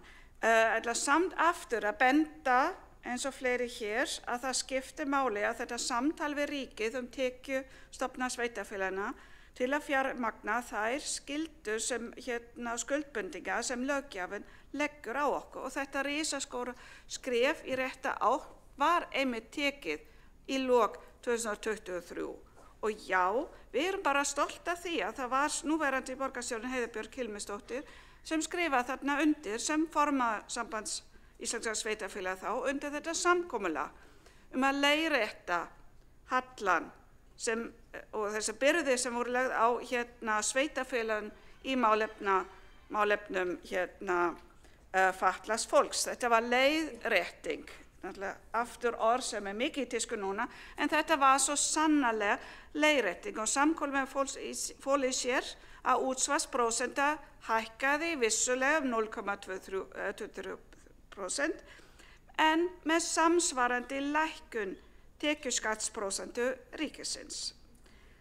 Og þó að við getum ekki talað fulla fjármögnun fyrir þennan málaflokk, þá þetta svo sannarlega skref í rétta átt. Og nú standa vonir að sambærilega skref vera hægt að taka varðandi útilokan Reykjavíkurborgar frá framlögum til íslenskukennslu barna af erlendum uppruna úr jöfnunarsjóði. En í samráðsgátt stjórnvalda liggur þetta til umsagnar til að laga þetta, sem bara alveg stórkostlega óréttlátt. En þarna núna gert ráð fyrir að Reykjavíkurborg fái greitt framlag vegna nemenda með íslensku sem annað tungumál sem mun skipta miklu máli. Og talið að við verðum af miklum fjármunum. Forseti, ég tók nú einungis við formennsku í mannréttindaráði á þessu ári, sem meira að segja með breyttri sniði en það sem þáverandi formaður í veikindaleyfi, ætla ég bara mjög stuttlega víkja að því að þessar niðurstöðu sem í takt við heildarmyndinni í borginni, en mannréttindaskrifstofan var 66 milljón króna innan fjárheimilda skila sem sagt þessum peningum, og það kannski ágætt að nefna þetta hér vegna þess að það ávallt ein af uppáhaldstillögum hjá sumum að leggja niður starfi í þágu mannréttinda þar sem þetta nú svo óþarfi að kosta svo mikinn pening. Núna, einmitt, eins og búið væri að tryggja jafnrétti og fullkominni þjónustu við fatlað fólk, útrýma ofbeldi eða útlendingaandúð eða ekki.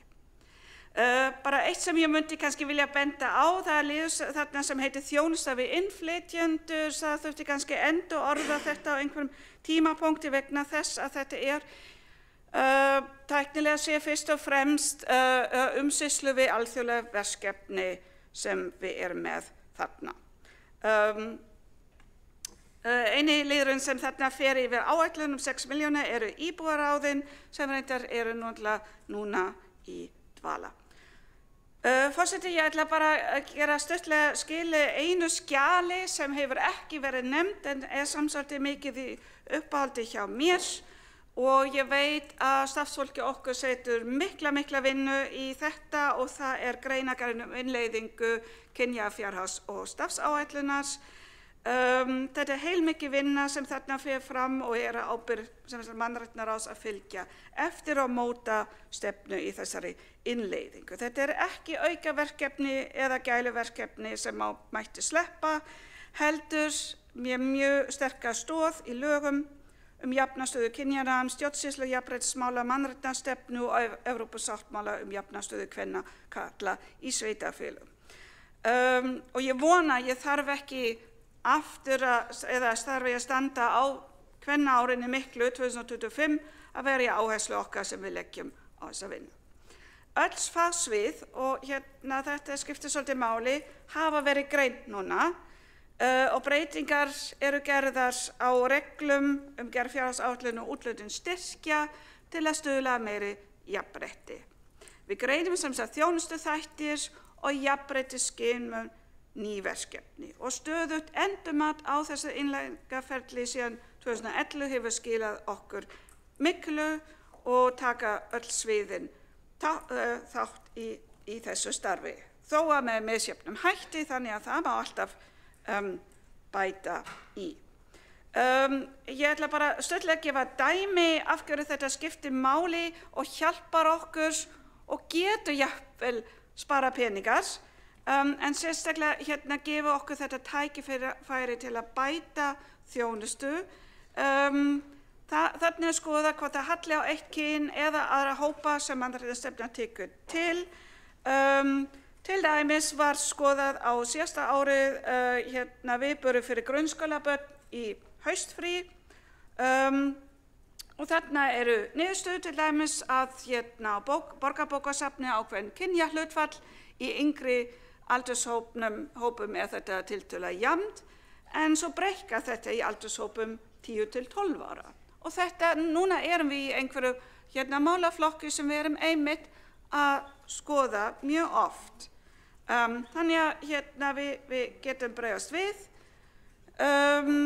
Skólaljómsveit aftur var eitthvað sem var greint á þessu ári, á síðasta ári, sem einn af bestu jöfnunartækjum sem við höfum til tónlistarmenntuna óháð fjárhagsstöðu foreldra eða uppruna, en hér fáum við fullt af vísbendingum hvernig við getum gert betur, taka inn fleiri nemendur, ná til fleiri barna með fjölbreyttan menningar og tungumálabakgrunn, bæta kennslurými, jafnvel íhuga að fjölga sveitin. Jafnréttisskipanir hjálpa okkur líka að taka ákvarðanir og gæti líka spara peningar vegna þess að við tökum réttu ákvarðanir strax og stefnum í rétta átt og þurfum ekki að leiðrétta eftir á. Þannig að við erum með dýrmætt sérþekkingu sem hefur myndast sem nýtist öllum sviðum og okkur í ákvarðanatöku. Ég ætla að þakka öllum þeim starfa með okkur á fjármálaskrifstofu en einnig þeim félögum sem störfu með okkur í síðasta meirihluta í Viðreisn á Framsókn á þessu ári. Takk. Sabín Hlöfskott, borgarfulltrúi, hefur lokið máli sínu og næstur á mælendaskrá Hjálmar Sveinsson, borgarfulltrúi. Hjálmar Sveinsson, borgarfulltrúi, fellur frá orði og næstur á mælendaskrá þá borgarfulltrúin Friðjón R. Friðjónsson. Borgarfulltrúin fellur frá orði og næstur á mælendaskrá þá borgarfulltrúin Kristinn Jón. Þá borgarfulltrúin þá næstur á mælendaskrá borgarfulltrúin Aðalsteinn Haukur Sverrisson.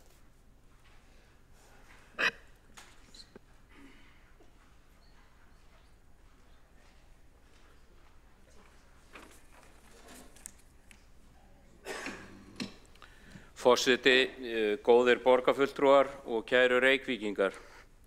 Ársreikningur Reykjavíkurborgar fyrir árið 2024 markar tímamót. Niðurstöðurnar sýna svart á hvítu að með réttum áherslum og ábyrgri stjórnun hægt að snúa við þróun sem hafi valdið okkur áhyggjum. Sem fulltrúi Framsóknar í borgarstjórn gleður mig að sjá hvað hefur áunnist. En ég tel jafnframt mikilvægt að við horfum gagnrýnum augum á þessa niðurstöðu, drögum lærdóm og höldum áfram á braut uppbyggingar og framfara. Árangur ársins 2024 árangur meirihlutans sem starfaði til febrúars á þessu ári undir forystu Framsóknar en einnig starfsmanna borgarinnar og ber að fagna honum. En verkin tala og verkefnin framundan kalla á áframhaldandi árvekni. Við erum komin úr fjársvelti í rekstrarafgang. Borgarsjóður skilar nú 4,7 milljarða króna afgangi í stað halla. Þetta risastórt skref í rétta átt. Þessi viðsnúningur fæst ekki með töfrabrögðum, heldur með aga, forgangsröðun og kjarki til að taka erfiðar ákvarðanir. Tekjurnar hafa vissulega aukist, enda borgin að vaxa og dafna, en lykilatriði þetta: við sýndum aðhald og ráðdeild og það skilaði sér. Framsókn hefur alltaf sagt að eitt af grundvallaratriðum farsællar sveitarstjórnunar ábyrg fjármálastjórn. Ekki sem markmið í sjálfu sér, heldur sem tæki til að geta sinnt lögbundinni þjónustu og ráðist í uppbyggingu. Nú erum við betur staðsett til að gera einmitt það. Enn fremur hefur okkur tekist að lækka skuldir hlutfallslega. Skuldahlutfall borgarsjóðs fer lækkandi sem þýðir að heimili og fyrirtæki í borginni geta verið öruggari að skattpeningunum þeirra verði varið í þjónustu í stað þess að fara í vexti. Kæra borgarstjórn, það þarf að fara varlega í allar hugmyndir gæluverkefni. Nú þegar reksturinn orðinn á jákvæður kunna sumir að freistast til að stinga upp á ýmsum glæsiverkefnum, látum ekki glepjast. Hlutverk borgarstjórnar ekki að eyða afgangnum, heldur að varðveita hann og nýta skynsamlega. Við þurfum enn að bæta grunninnviði, klára göngu hjólreiðastíga milli hverfa og laga slæma malbikspletti, klára snjómokstur á réttum tíma, stytta bið eftir þjónustu á borgarstofnunum. Það nóg af verkefnum sem snerta daglegt líf borgarbúa sem bíða úrlausnar. Þetta kannski ekki rómantísk sýn, en hún er raunsæ og Framsókn er flokkur raunsæisins. Að lokum vil ég segja þetta. Reykjavík er á réttri leið. Ársreikningurinn sýnir að við getum alveg rekið þessa borg skynsamlega, fjárfest og skapað betra umhverfi fyrir íbúana, allt í senn. Það sem skiptir mestu er að við höldum áfram að vinna saman af skynsemi og sanngirni. Framsókn mun halda áfram að leggja sitt af mörkum með pragmatískum, lausnamiðuðum tillögum og gagnrýni umræðu þar sem við á. Við viljum einfaldlega kalla hlutina réttum nöfnum þegar þörf krefur. Það er gagnrýnin en uppbyggileg afstæða sem ég tel sé borgarbúum fyrir bestu. Með þeirri hugsun að leiðarljósi getum við byggt undir þann árangur sem nú hefur náðst. Ég er stoltur af því sem hefur áunnist árið 2024 en ég er jafnframt fullur ákafa fyrir hönd Reykjavíkurborgar að gera enn betur 2025 og árin eftir það. Reykjavík á skilið ekkert minna en það. Takk. Aðalsteinn Haukur Sverrisson, borgarfulltrúi hefur lokið máli sínu, einn borgarfulltrúi hefur óskað eftir að veita andsvar, borgarfulltrúin Hjálmar Sveinsson. Já, ég þakka ágætt orð og er sammála mörgu sem kom fram hjá borgarfulltrúunum. En mér langaði aðeins bara í smá orðskýringu, það er orðið gæluverkefni, hvað skilur borgarfulltrúin undir því og þá minni ég á árið 2009 þegar vatnsveitan var innleidd í Reykjavík. Það voru allmargir borgarbúar alfarið á móti vatnsveitunni, taldi hann allt og dýra og algjöran óþarfa. Sama má segja leikskóla á 7. og 8. áratugnum. Það voru í rauninni kölluð gæluverkefni þess tíma. Þannig að ég ætla ekki að vera með útúrsnúninga en hvað á borgarfulltrúum við? Það verður ágætt að vita með orðinu gæluverkefni. Hjálmar Sveinsson, borgarfulltrúi hefur lokið við að veita ansvar. Svarar það ansvari? Já. Borgarfulltrúin Aðalsteinn Haukur Sverrisson. Forseti, ég vil þakka borgarfulltrúanum Hjálmari Sveinssoni fyrir spurninguna. Ég á bara við að við eigum á forgangsraða í grunnþjónustu og þau mikilvægu verkefni sem að standa okkur fyrir dyrum. Ekkert meira eða minna heldur en það. Borgarfulltrúin Aðalsteinn Haukur Sverrisson hefur lokið við að svara ansvari. Veitir þá ansvar? Nei, þá telst ansvarum lokið undir þessari ræðu og Heiða Björg Hilmisdóttir, borgarstjóri, lokar umræðinni. Já. Já, forseti ágæta borgarstjórn, ég bara þakka fyrir umræður ársreikning. Ég vona að henni sé nú lokið og við förum einhverjum vísari út úr þessum sal og reynum að halda okkur áfram við staðreyndir og halda þétt á spöðunum við rekstur borgarinnar og þeim flóknu og margbreytilegu verkefnum sem við erum alltaf að takast á við. Fleira var það nú ekki. Heiða Björg Hilmisdóttir, borgarstjóri, hefur lokið máli sínu. Forseti tekur 5 mínútna pásu.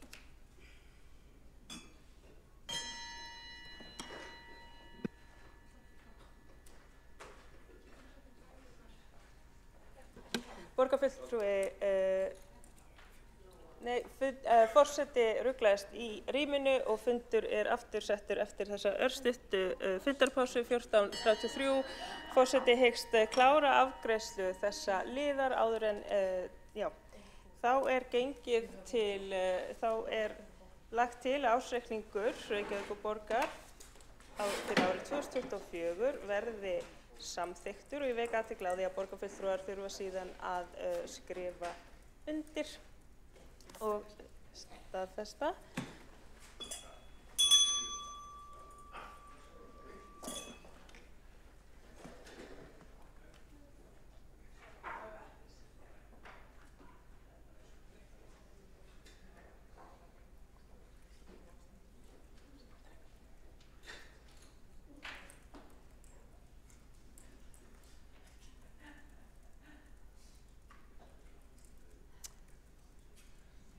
Allir borgarfulltrúar þurfa að vera í salnum.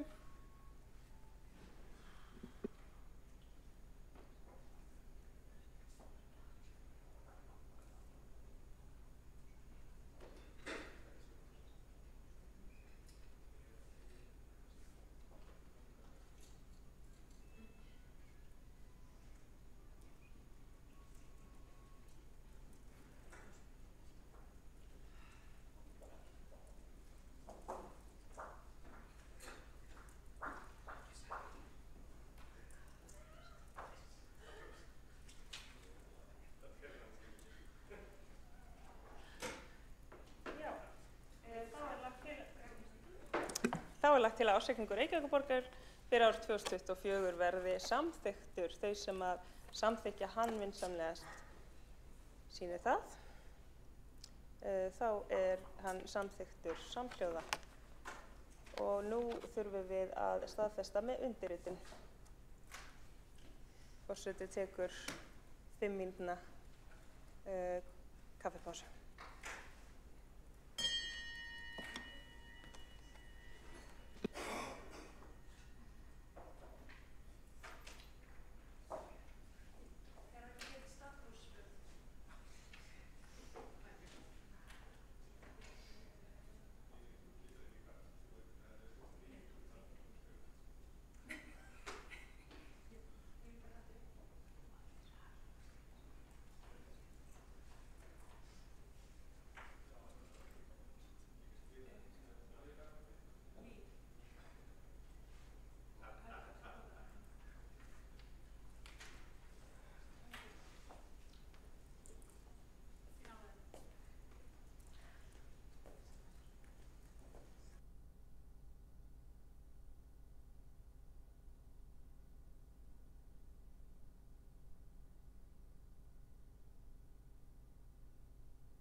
Fundi er framhaldið í borgarstjórn klukkan 14:43. Í ljósi tillögu sem samþykkt var í forsætisnefnd þann 2. maí fyrirkomulag vegna umræðu á fundum borgarstjórnar vegna fyrri og síðari umræðu ársreikning að þá leggur forseti til að máli númer 2 útsendri dagskrá umræðum bílastæðamála beiðni borgarfulltrúa Sjálfstæðisflokksins verði frestað og telst það samþykkt ef enginn hreyfir andmælum. Óskað er eftir atkvæðagreiðslu frestun. Ágæti forseti. Augnablik. Það er ekki tekið til máls undir þessari atkvæðagreiðslu. Ég er að leita hér eftir því hvort að borgarfulltrúar séu samþykkir vilji afgreiða málið og ekki allir borgarfulltrúar eru í salnum.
Forseti leggur til að umræðum bílastæðamál verði frestað. Þau sem eru samþykkt því vinsamlegast gefi merki. Þau sem á móti kunna vera vinsamlegast gefi merki. Þau sem að sitja hjá. Þá skilst mér að það sé samþykkt að, ég verða að endurtaka þetta, fylgist vel með og bregðist við þegar óskað er eftir afstöðu til þess sem verið er að bera fram. Þau sem eru samþykkt því að fresta umræðum bílastæðamál vinsamlegast gefi þess merki. Þau sem á móti kunna vera. Þau sem að sitja hjá. Þá er samþykkt að fresta umræðinni, skilst mér, með 13 atkvæðum borgarfulltrúa samstarfsflokkanna og borgarfulltrúa Viðreisnar, borgarfulltrúar Sjálfstæðisflokksins og 3 borgarfulltrúar Framsóknar eru á móti og 1 borgarfulltrúi Framsóknar situr hjá. Athugasemdir eru ekki veittar við þessa atkvæða. Óskar borgarfulltrúin Ragnhildur Alda María Vilhjálmsdóttir eftir að gera stutta athugasemd við fundarsköp eða til þess að bera sér ámæli. Já. Veitir þá borgarfulltrúin Ragnhildur Alda María Vilhjálmsdóttir gefur stutta athugasemd fundarsköp. Ágæti forseti, núna er orðið ár síðan að þessi blessa umræða var fyrst sett á dagskrá af minni hálfu og henni verið frestað trekk í trekk. Klukkan er ekki orðin 3 og eftir því sem að ég skil af fulltrúa okkar í forsætisnefnd þá náði þetta samkomulag fyrsta fund varðandi ársreikning. Hitt er þó líka það að, ef þetta er þannig að fulltrúar leggja hérna mál á dagskrá sem að í heilt ár er frestað, þá er það bara ljóst að það er mikil þörf á aukafundum ef að lýðræðið á að fá að ganga eðlilega hér í þessum sal. Aftur, klukkan ekki orðin 3. Þannig að mér bara vildi gera miklar og alvarlega athugasemdir við þessi fundarsköp. Hér verið að ganga full langt í þessum efnum. Takk fyrir. Ragnhildur Alda María Vilhelmsdóttir borgarfulltrúi hefur lokið við að gera stutta athugasemd fundarsköp. Forseti vill hér lesa úr fundargerð forsætisnefndar frá 2. maí síðastliðnum þar sem eftirfarandi tillaga var samþykkt af öllum fulltrúum. Lagt til að forsætisnefnd samþykkja fyrirkomulag borgarstjórnarfunda þegar ársreikningur Reykjavíkurborgar 2024 verður afgreiddur verði með sama sniði á árin 2022 og 2023. Við fyrri umræðum ársreikning sem framfer á fundi borgarstjórnar 7. maí næstkomandi taka einungis oddvitar til máls. Ræðutími þeirra verður rýmkaður í 30 mínútur en öðru leyti gilda hefðbundnar reglur fundarsköp. Á dagskrá verður fyrri umræðum ársreikning auk fundagerða. Við seinni umræðum ársreikning sem fer fram á fundi borgarstjórnar 13. maí gert ráð fyrir öllum borgarfulltrúum á mælendaskrá og hefðbundnar reglur fundarsköp gilda. Á dagskrá verður seinni umræðum ársreikning auk fundagerða. Hefur borgarfulltrúin Marta Guðjónsdóttir óskað eftir því að gera stutta athugasemd við fundarsköp. Forseti, ágæta borgarstjórn, það kemur svolítið óvart að hér þetta mál lagt fram á dagskrá og í útsendri dagskrá og liggur hér fyrir fundinum og eins og borgarfulltrúin Ragnhildur Alda María Vilhelmsdóttir greinir réttilega frá, þá klukkan ekki nema rétt að verða 3, fundurinn rétt hálfnaður, þannig að hér hefði verið nægt rými til þess að taka tillöguna til umfjöllunar og borgarfulltrúar hefði þá getað nýtt seinni hluta borgarstjórnarfundarins og lögum samkvæmt þá hafa borgarfulltrúar heimild til þess að setja mál á dagskrá og ég minnist þess ekki að það hafi verið sérstaklega áréttað fyrir fyrri umræðuna að það yrði ekki leyfðar tillögur eða umræður fyrir utan seinni umræðum ársreikning. Marta Guðjónsdóttir borgarfulltrúi hefur lokið við að gera stutta athugasemd fundarsköp. Hefur borgarfulltrúin Einar Þorsteinsson óskað eftir því að veita athugasemd við fundarsköp? Forseti, mér langaði bara aðeins að gera grein fyrir afstöðu okkar framsóknar fólks hér. Sko þetta mál það komir aðeins óvart að sjá þetta á dagskrá vegna þess að ég hélt að við ætluðum bara að vera að ræða ársreikning hér í borgarstjórn.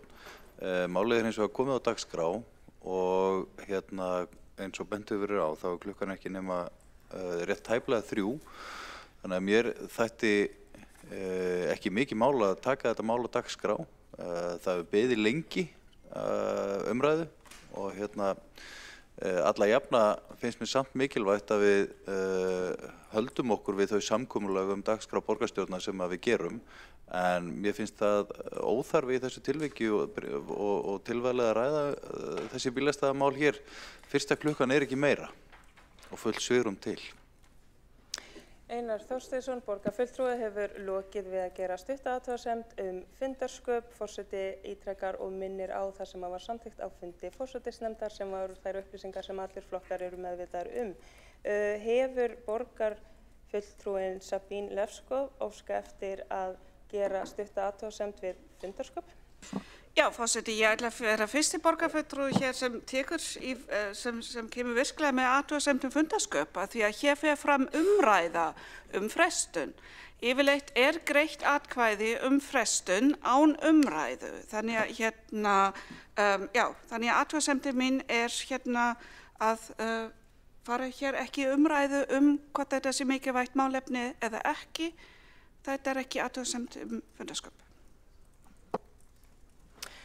Sabine Lefskov hefur lokið við að gera stutta athugasemd fundarsköp. Var borgarfulltrúin Dóra Björk Guðjónsdóttir að óska eftir að veita stutta athugasemd við fundarsköp. Ég minni á að þetta eru athugasemdir sem eru leyfilegar annars vegna athugasemda vegna fundarskapa eða til að bera af sér ámæli. Þannig ég bið borgarfulltrúum að hafa þetta í huga þegar þeir taka til máls. Forseti, vil bara segja út frá fundarsköpum og því samkomulagi sem liggur fyrir varðandi skipulag fundarins og fundarsköp fundarins að finnst mér mikilvægt að halda við halda okkur við það vegna þess að ég hef verið tilbúin með slæður undir þessum lið síðan í cirka nóvember og skilaði þeim ekki í dag vegna þess að það lá fyrir samkomulag að það yrði ekki fleiri mál á dagskrá. Þannig að mér finnst minn lýðræðislega réttur yrði skertur til þess að taka þátt í umræðu þetta á þeim forsendum sem ég vil ef að það er ekki verið að halda það samkomulag sem liggur fyrir fundinum.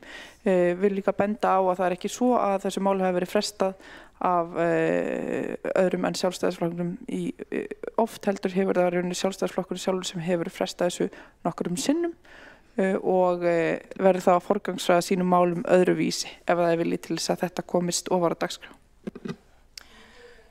Dóra Björt Guðjónsdóttir, borgarfulltrúi, hefur lokið við að gera stutta athugasemd við fundarsköp. Ég minni á að borgarfulltrúar taka til máls þegar forseti hefur gefið þeim orðið. Er borgarfulltrúin Ragnhildur Alda María Vilhjálmsdóttir óska eftir að gera stutta athugasemd við fundarsköp? Já, forseti borgarfulltrúin, ég, óska bæði eftir að bera með ámæli annars vegar og hins vegar stutta athugasemd við fundarsköp. Af því að ámæli félli á mig hérna rétt aðan. Þannig ég ætla að byrja á ámæla hlutanum, ef það er í lagi. Já, ok. Varandi það með frestun Sjálfstæðisflokksins á þessu máli, þá kom það fyrir eitt skipti þar sem að ég var veik og gat ekki mætt á fund. Það voru held í mestalega 1-2 skipti af öllum borgarstjórnarfundum þessa síðustu 12 mánaða. Annars hefur það alltaf verið meirihlutin sem að fresta þessum blessa bílastæðamáli, þannig að þar með er þessum ámælum svarað. Hitt svo varðandi fundasköpin. Ég heyrði ekki sagt í þessum ágæta upplestri á því sem að þið samþyktuð í forsætisnefnd að ekki mætti leggja fyrir mál á dagskrá þessa fundar. Ég get heldur ekki séð og endilega eða stendur einhvers staðar, hvort sem að sé núna á þessum seinasta fundi forsætisnefndar eða þá fundinu þar og undan eða hvað sem það er á seinasta ári þegar þetta samkomulag var sett á, eða stendur einhvers staðar berum orðum, ekki verða neinar tillögur aðrar en það sem varðar ásetning settar á dagskrá fundar borgarstjórnar, þá myndi ég skilja þetta betur, en ég bara hef ekki heyrt það eða séð það. Ragnhildur Alda María Vilhjálmsdóttir hefur lokið við að gera stutta athugasemd við fundarsköp, er þá gengið til næsta liður á dagskrá sem er 3. liður á útsendri dagskrá. Þar undir er fundargerð borgarráðs frá 8. maí. Við þurfum að samþykkja þar liðir sem eru undir. Það er 8. liður, tilnefning í stjórn minjaverndar, 9. liður, tilnefning í stjórn Svanna lánatryggingarsjóðs kvenna, 10. liður, tilnefning í stjórn íþrótta- og sýningahallarinnar HF, 11. liður, tilnefning í stjórn Faxaflóa Hafna, 12. liður, tilnefning í stjórn Strætó BS. Forseti leggur til að 8. lið, tilnefning í stjórn minjaverndar, verði vísað til borgarráðs. Það þarf að fara ofan í sauman á tilnefningunni með tilliti til kynjasjónarmiða og telst að, og við göngum til atkvæða, telst að samþykkt ef enginn hreyfir við andmælum.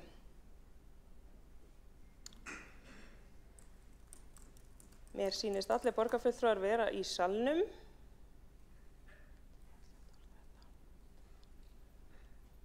Þá telst það samþykkt að vísa málinu til borgarráðs. Þá er orðið laust ef að einhver vill taka til máls, ef einhver borgarfulltrúi vill taka til máls. Svo er ekki, þannig að við göngum til atkvæðagreiðslu 9. lið, það er tilnefning í stjórn Svanna lánatryggingarsjóðs kvenna, þau sem eru samþykk vinsamlega skíðasmerki.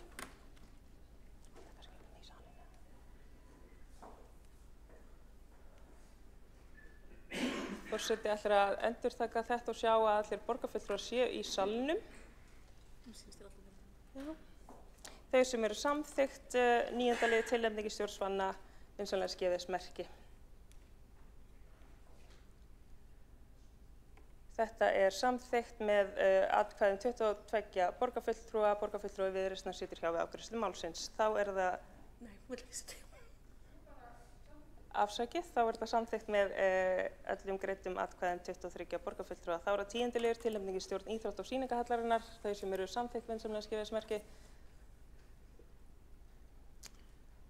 Þetta telst samþykkt. Þá er það 11. liður, tilnefning í stjórn Faxaflóa Hafna, þau sem eru samþykkt vinsamlega skíðasmerki.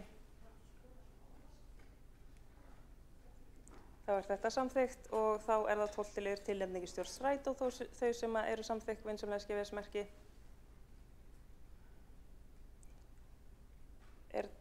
Get ég séð skýrt? Já, þá þetta samþykkt. Þá gengið til 4. liðar á útsendri dagskrá og þar undir fundargerð forsætisnefndar frá 9. maí, fundargerð skóla- og frístundaráðs frá 5. maí, fundargerð umhverfis- og skipulagsráðs frá 30. apríl, fundargerð umhverfis- og skipulagsráðs frá 7. maí, fundargerð velferðarráðs frá 30. apríl og fundargerð velferðarráðs frá 7. maí. Ég bið borgarfulltrúa að gefa skýrt til kynna undir hvaða lið og undir hvaða fundargerð verið að ræða og tekur þá til máls borgarfulltrúinn Kjartan Magnússon.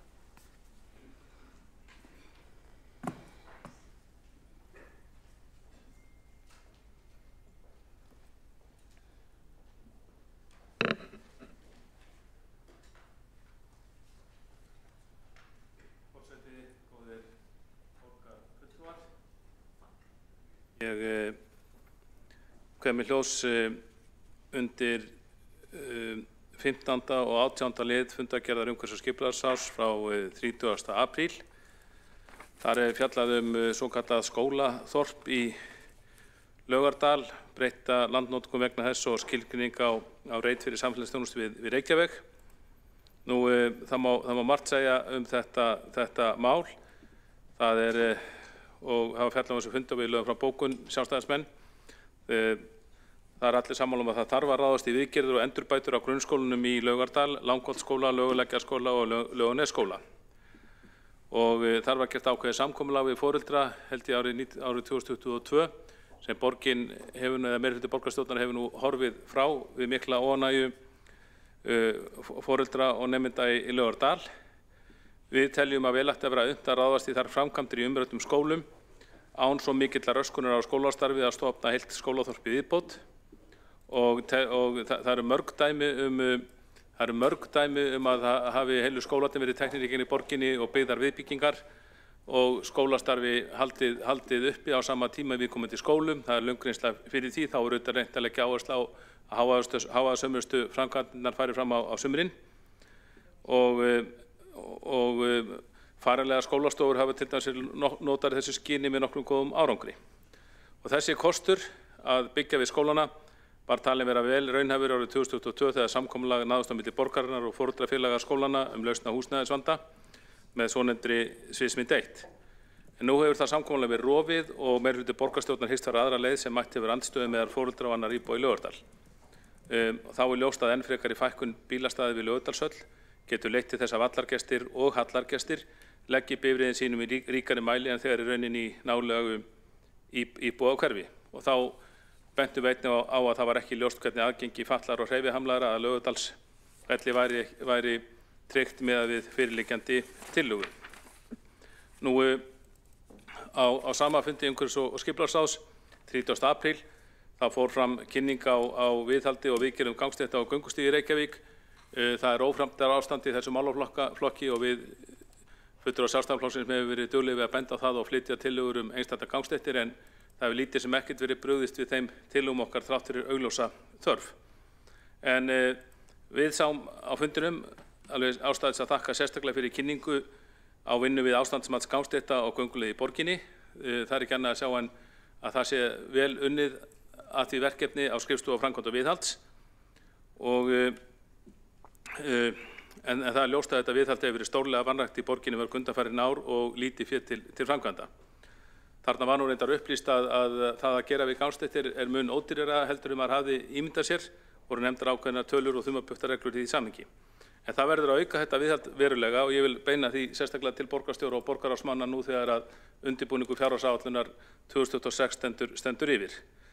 Við óskuðum einnig eftir því á fundinum að fá þetta ástandsmat afhent sem að mestu leyti tilbúið í skrifstofum borgarinnar og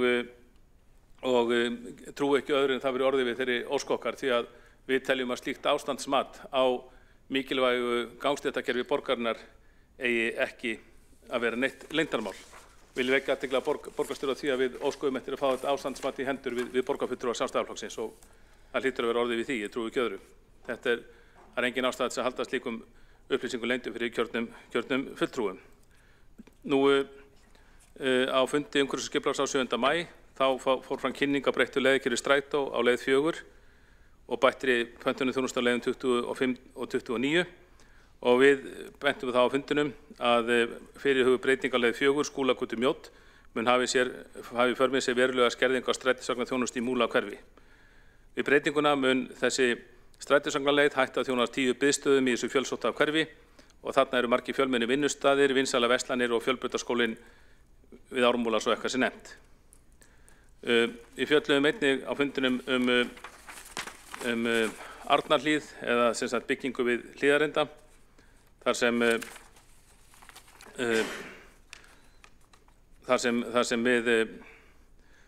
við studdum ekki og bentum á að ólíklegt væri og greiddum atkvæði gegn, ólíklegt væri að umrædd lóð bæri með sér rúmlega 100 íbúðir til viðbótar því sem þegar hefði verið samþykkt. Og ég sé að tími minn á þrotum þannig að ég bið aftur orðið.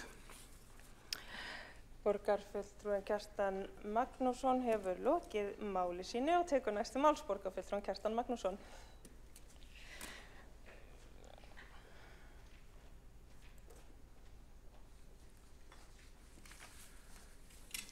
Forseti góður, borgarfulltrúar aftur og nýbúinn, en ég var sem sagt þar komin við sögu að í fundargerð umhverfis- og skipulagsárs frá 7. maí og þar var fjallað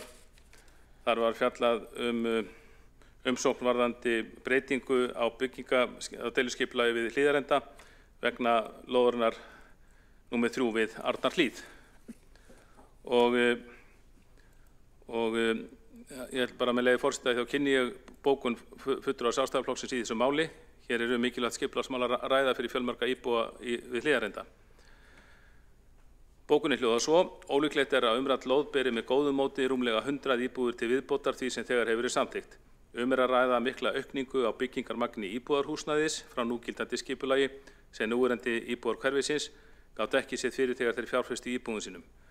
Óheppilegt er að íbúar get ekki treyst skipulagi þegar keyptar eru íbúðir í nýjum hverfum. Svo mikil þétting mun auka umferð í hverfinu sem og bílastæðavanda sem ærin fyrir. Uppfylling ganga undir flugvallarveg var slæm aðgerð og væri æskilegt að opna þau að nýju í stað þess að festa slíkt óþurftaverk í sessi. Göngin gegndu mikilvægu hlutverki í þágu umferðaröryggis enda er mikilvæg hröð bílaumferð flugvallarveg en mikil umferð gangandi og hjólandi vegfarenda yfir veginn. Æskilegt væri að byggja leikskóla á lóðinni og flýta þeim fyrirætlunum í stað þess að hverfa frá þeim, enda er mikil og ört vaxandi þörf fyrir slíka þjónustu í hverfinu. Vegna umræðan á fundinum vilja borgarfulltrúar Sjálfstæðisflokksins árétta þá skoðun að mikilvægt sé að allir leikskólar hafi yfir útisvæði að ráða í starfsemi sinni. Og svona hljómaði bókunin og skýri þennan lokin á bókunin með því að maður hefur heyrt að þessi hugmyndir uppi á þessu svæðum að þarna sé hægt að hanna og opna leikskóla jafnvel án útisvæði sem við teljum óheppilegt. Og yfir fjalla einnig hefnum 11. leið fundargerðarinnar sem er einnig mikilvægt skipulagsmál í borginni og þar var lögð fram, það er tillaga sem var vísað úr borgarstjórn til umhverfis- og skipulagsráðs og henni var vísað til umsagnar umhverfis- og skipulagssviðs, skrifstofu og skipulagsfulltrúa.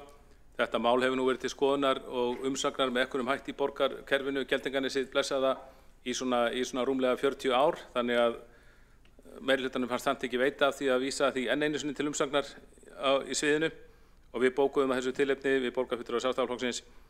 Enn einu sinni er tillögu Sjálfstæðisflokksins að hafist verið handa við skipulagningu framtíðar íbúðasvæðis í Geldinganesi vísað inn í rangala borgarkerfisins til skoðunar.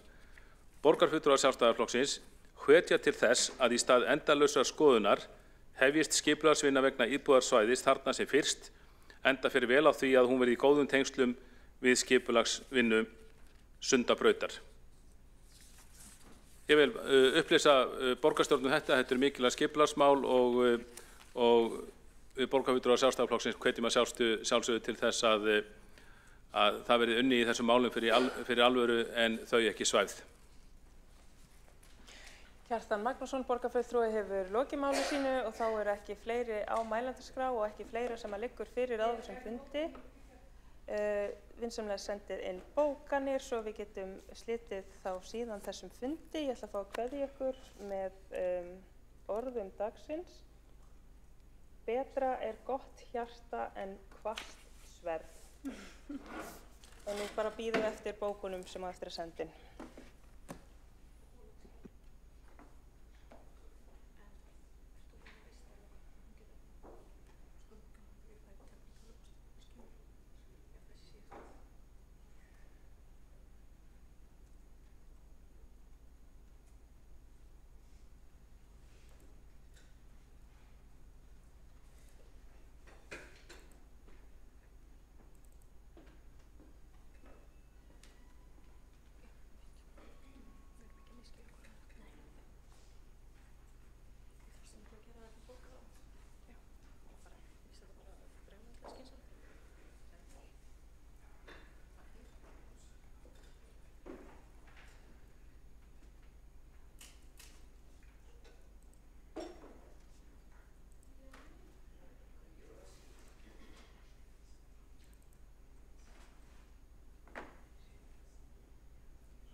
Forseti tekur stutt fundarhlé á meðan að gengið er frá bókunum sem á eftir að taka. Fundarhlé er tekið 15:13.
25 í borgarstjórn óskar eftir því að borgarfulltrúi Sjálfstæðisflokksins Ragnhildur Alda María Vilhjálmsdóttir lesi bókunina sem var send inn.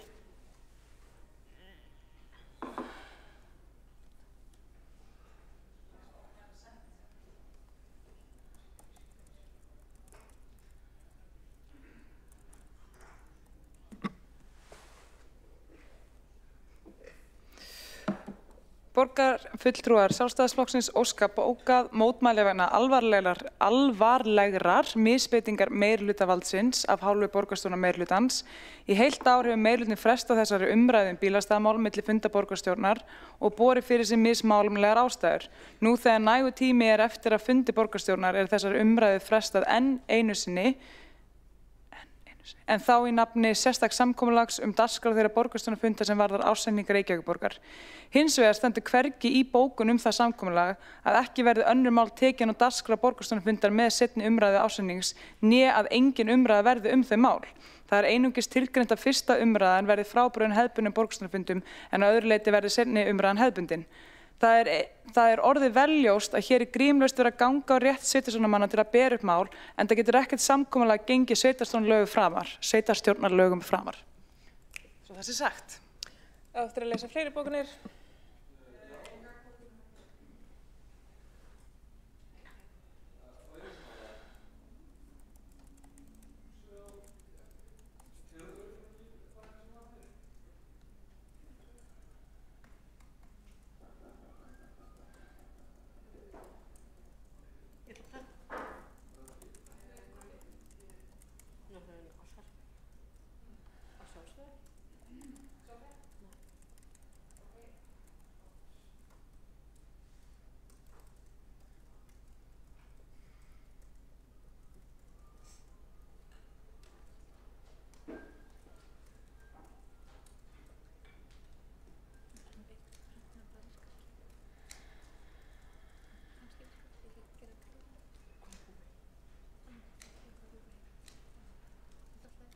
Óskar eftir því að gagnkbókun verði lesin.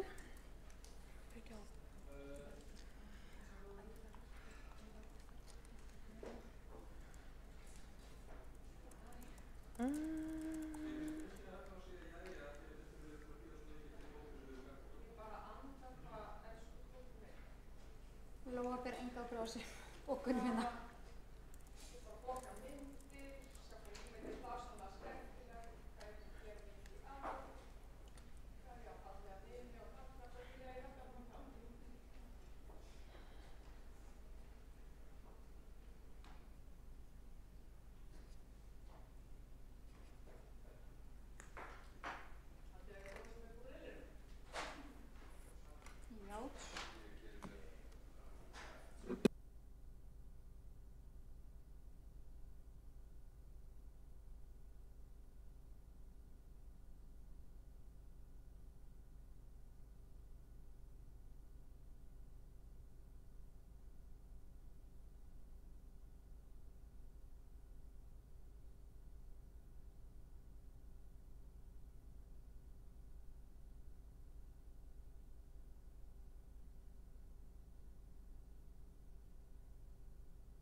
Ef ég má, forseti. Forsætisnefnd komst að samkomulagi skipulag fundar í takt við hefðum umræðu ársreikning. Sjálfstæðisflokkurinn hefur sjálfur ítrekað raðað málinu aftarlega á dagskrá. Hann ber sjálfur ábyrgð á forgangsröðun sinna mála. Öllu tali misbeitingu valds vísað á bug enda einungis eðlileg fundarsköp að ræða. Jippi, ég. Það var ekki fleira sem að liggur fyrir á þessum fundi og fundi slitið 15:31.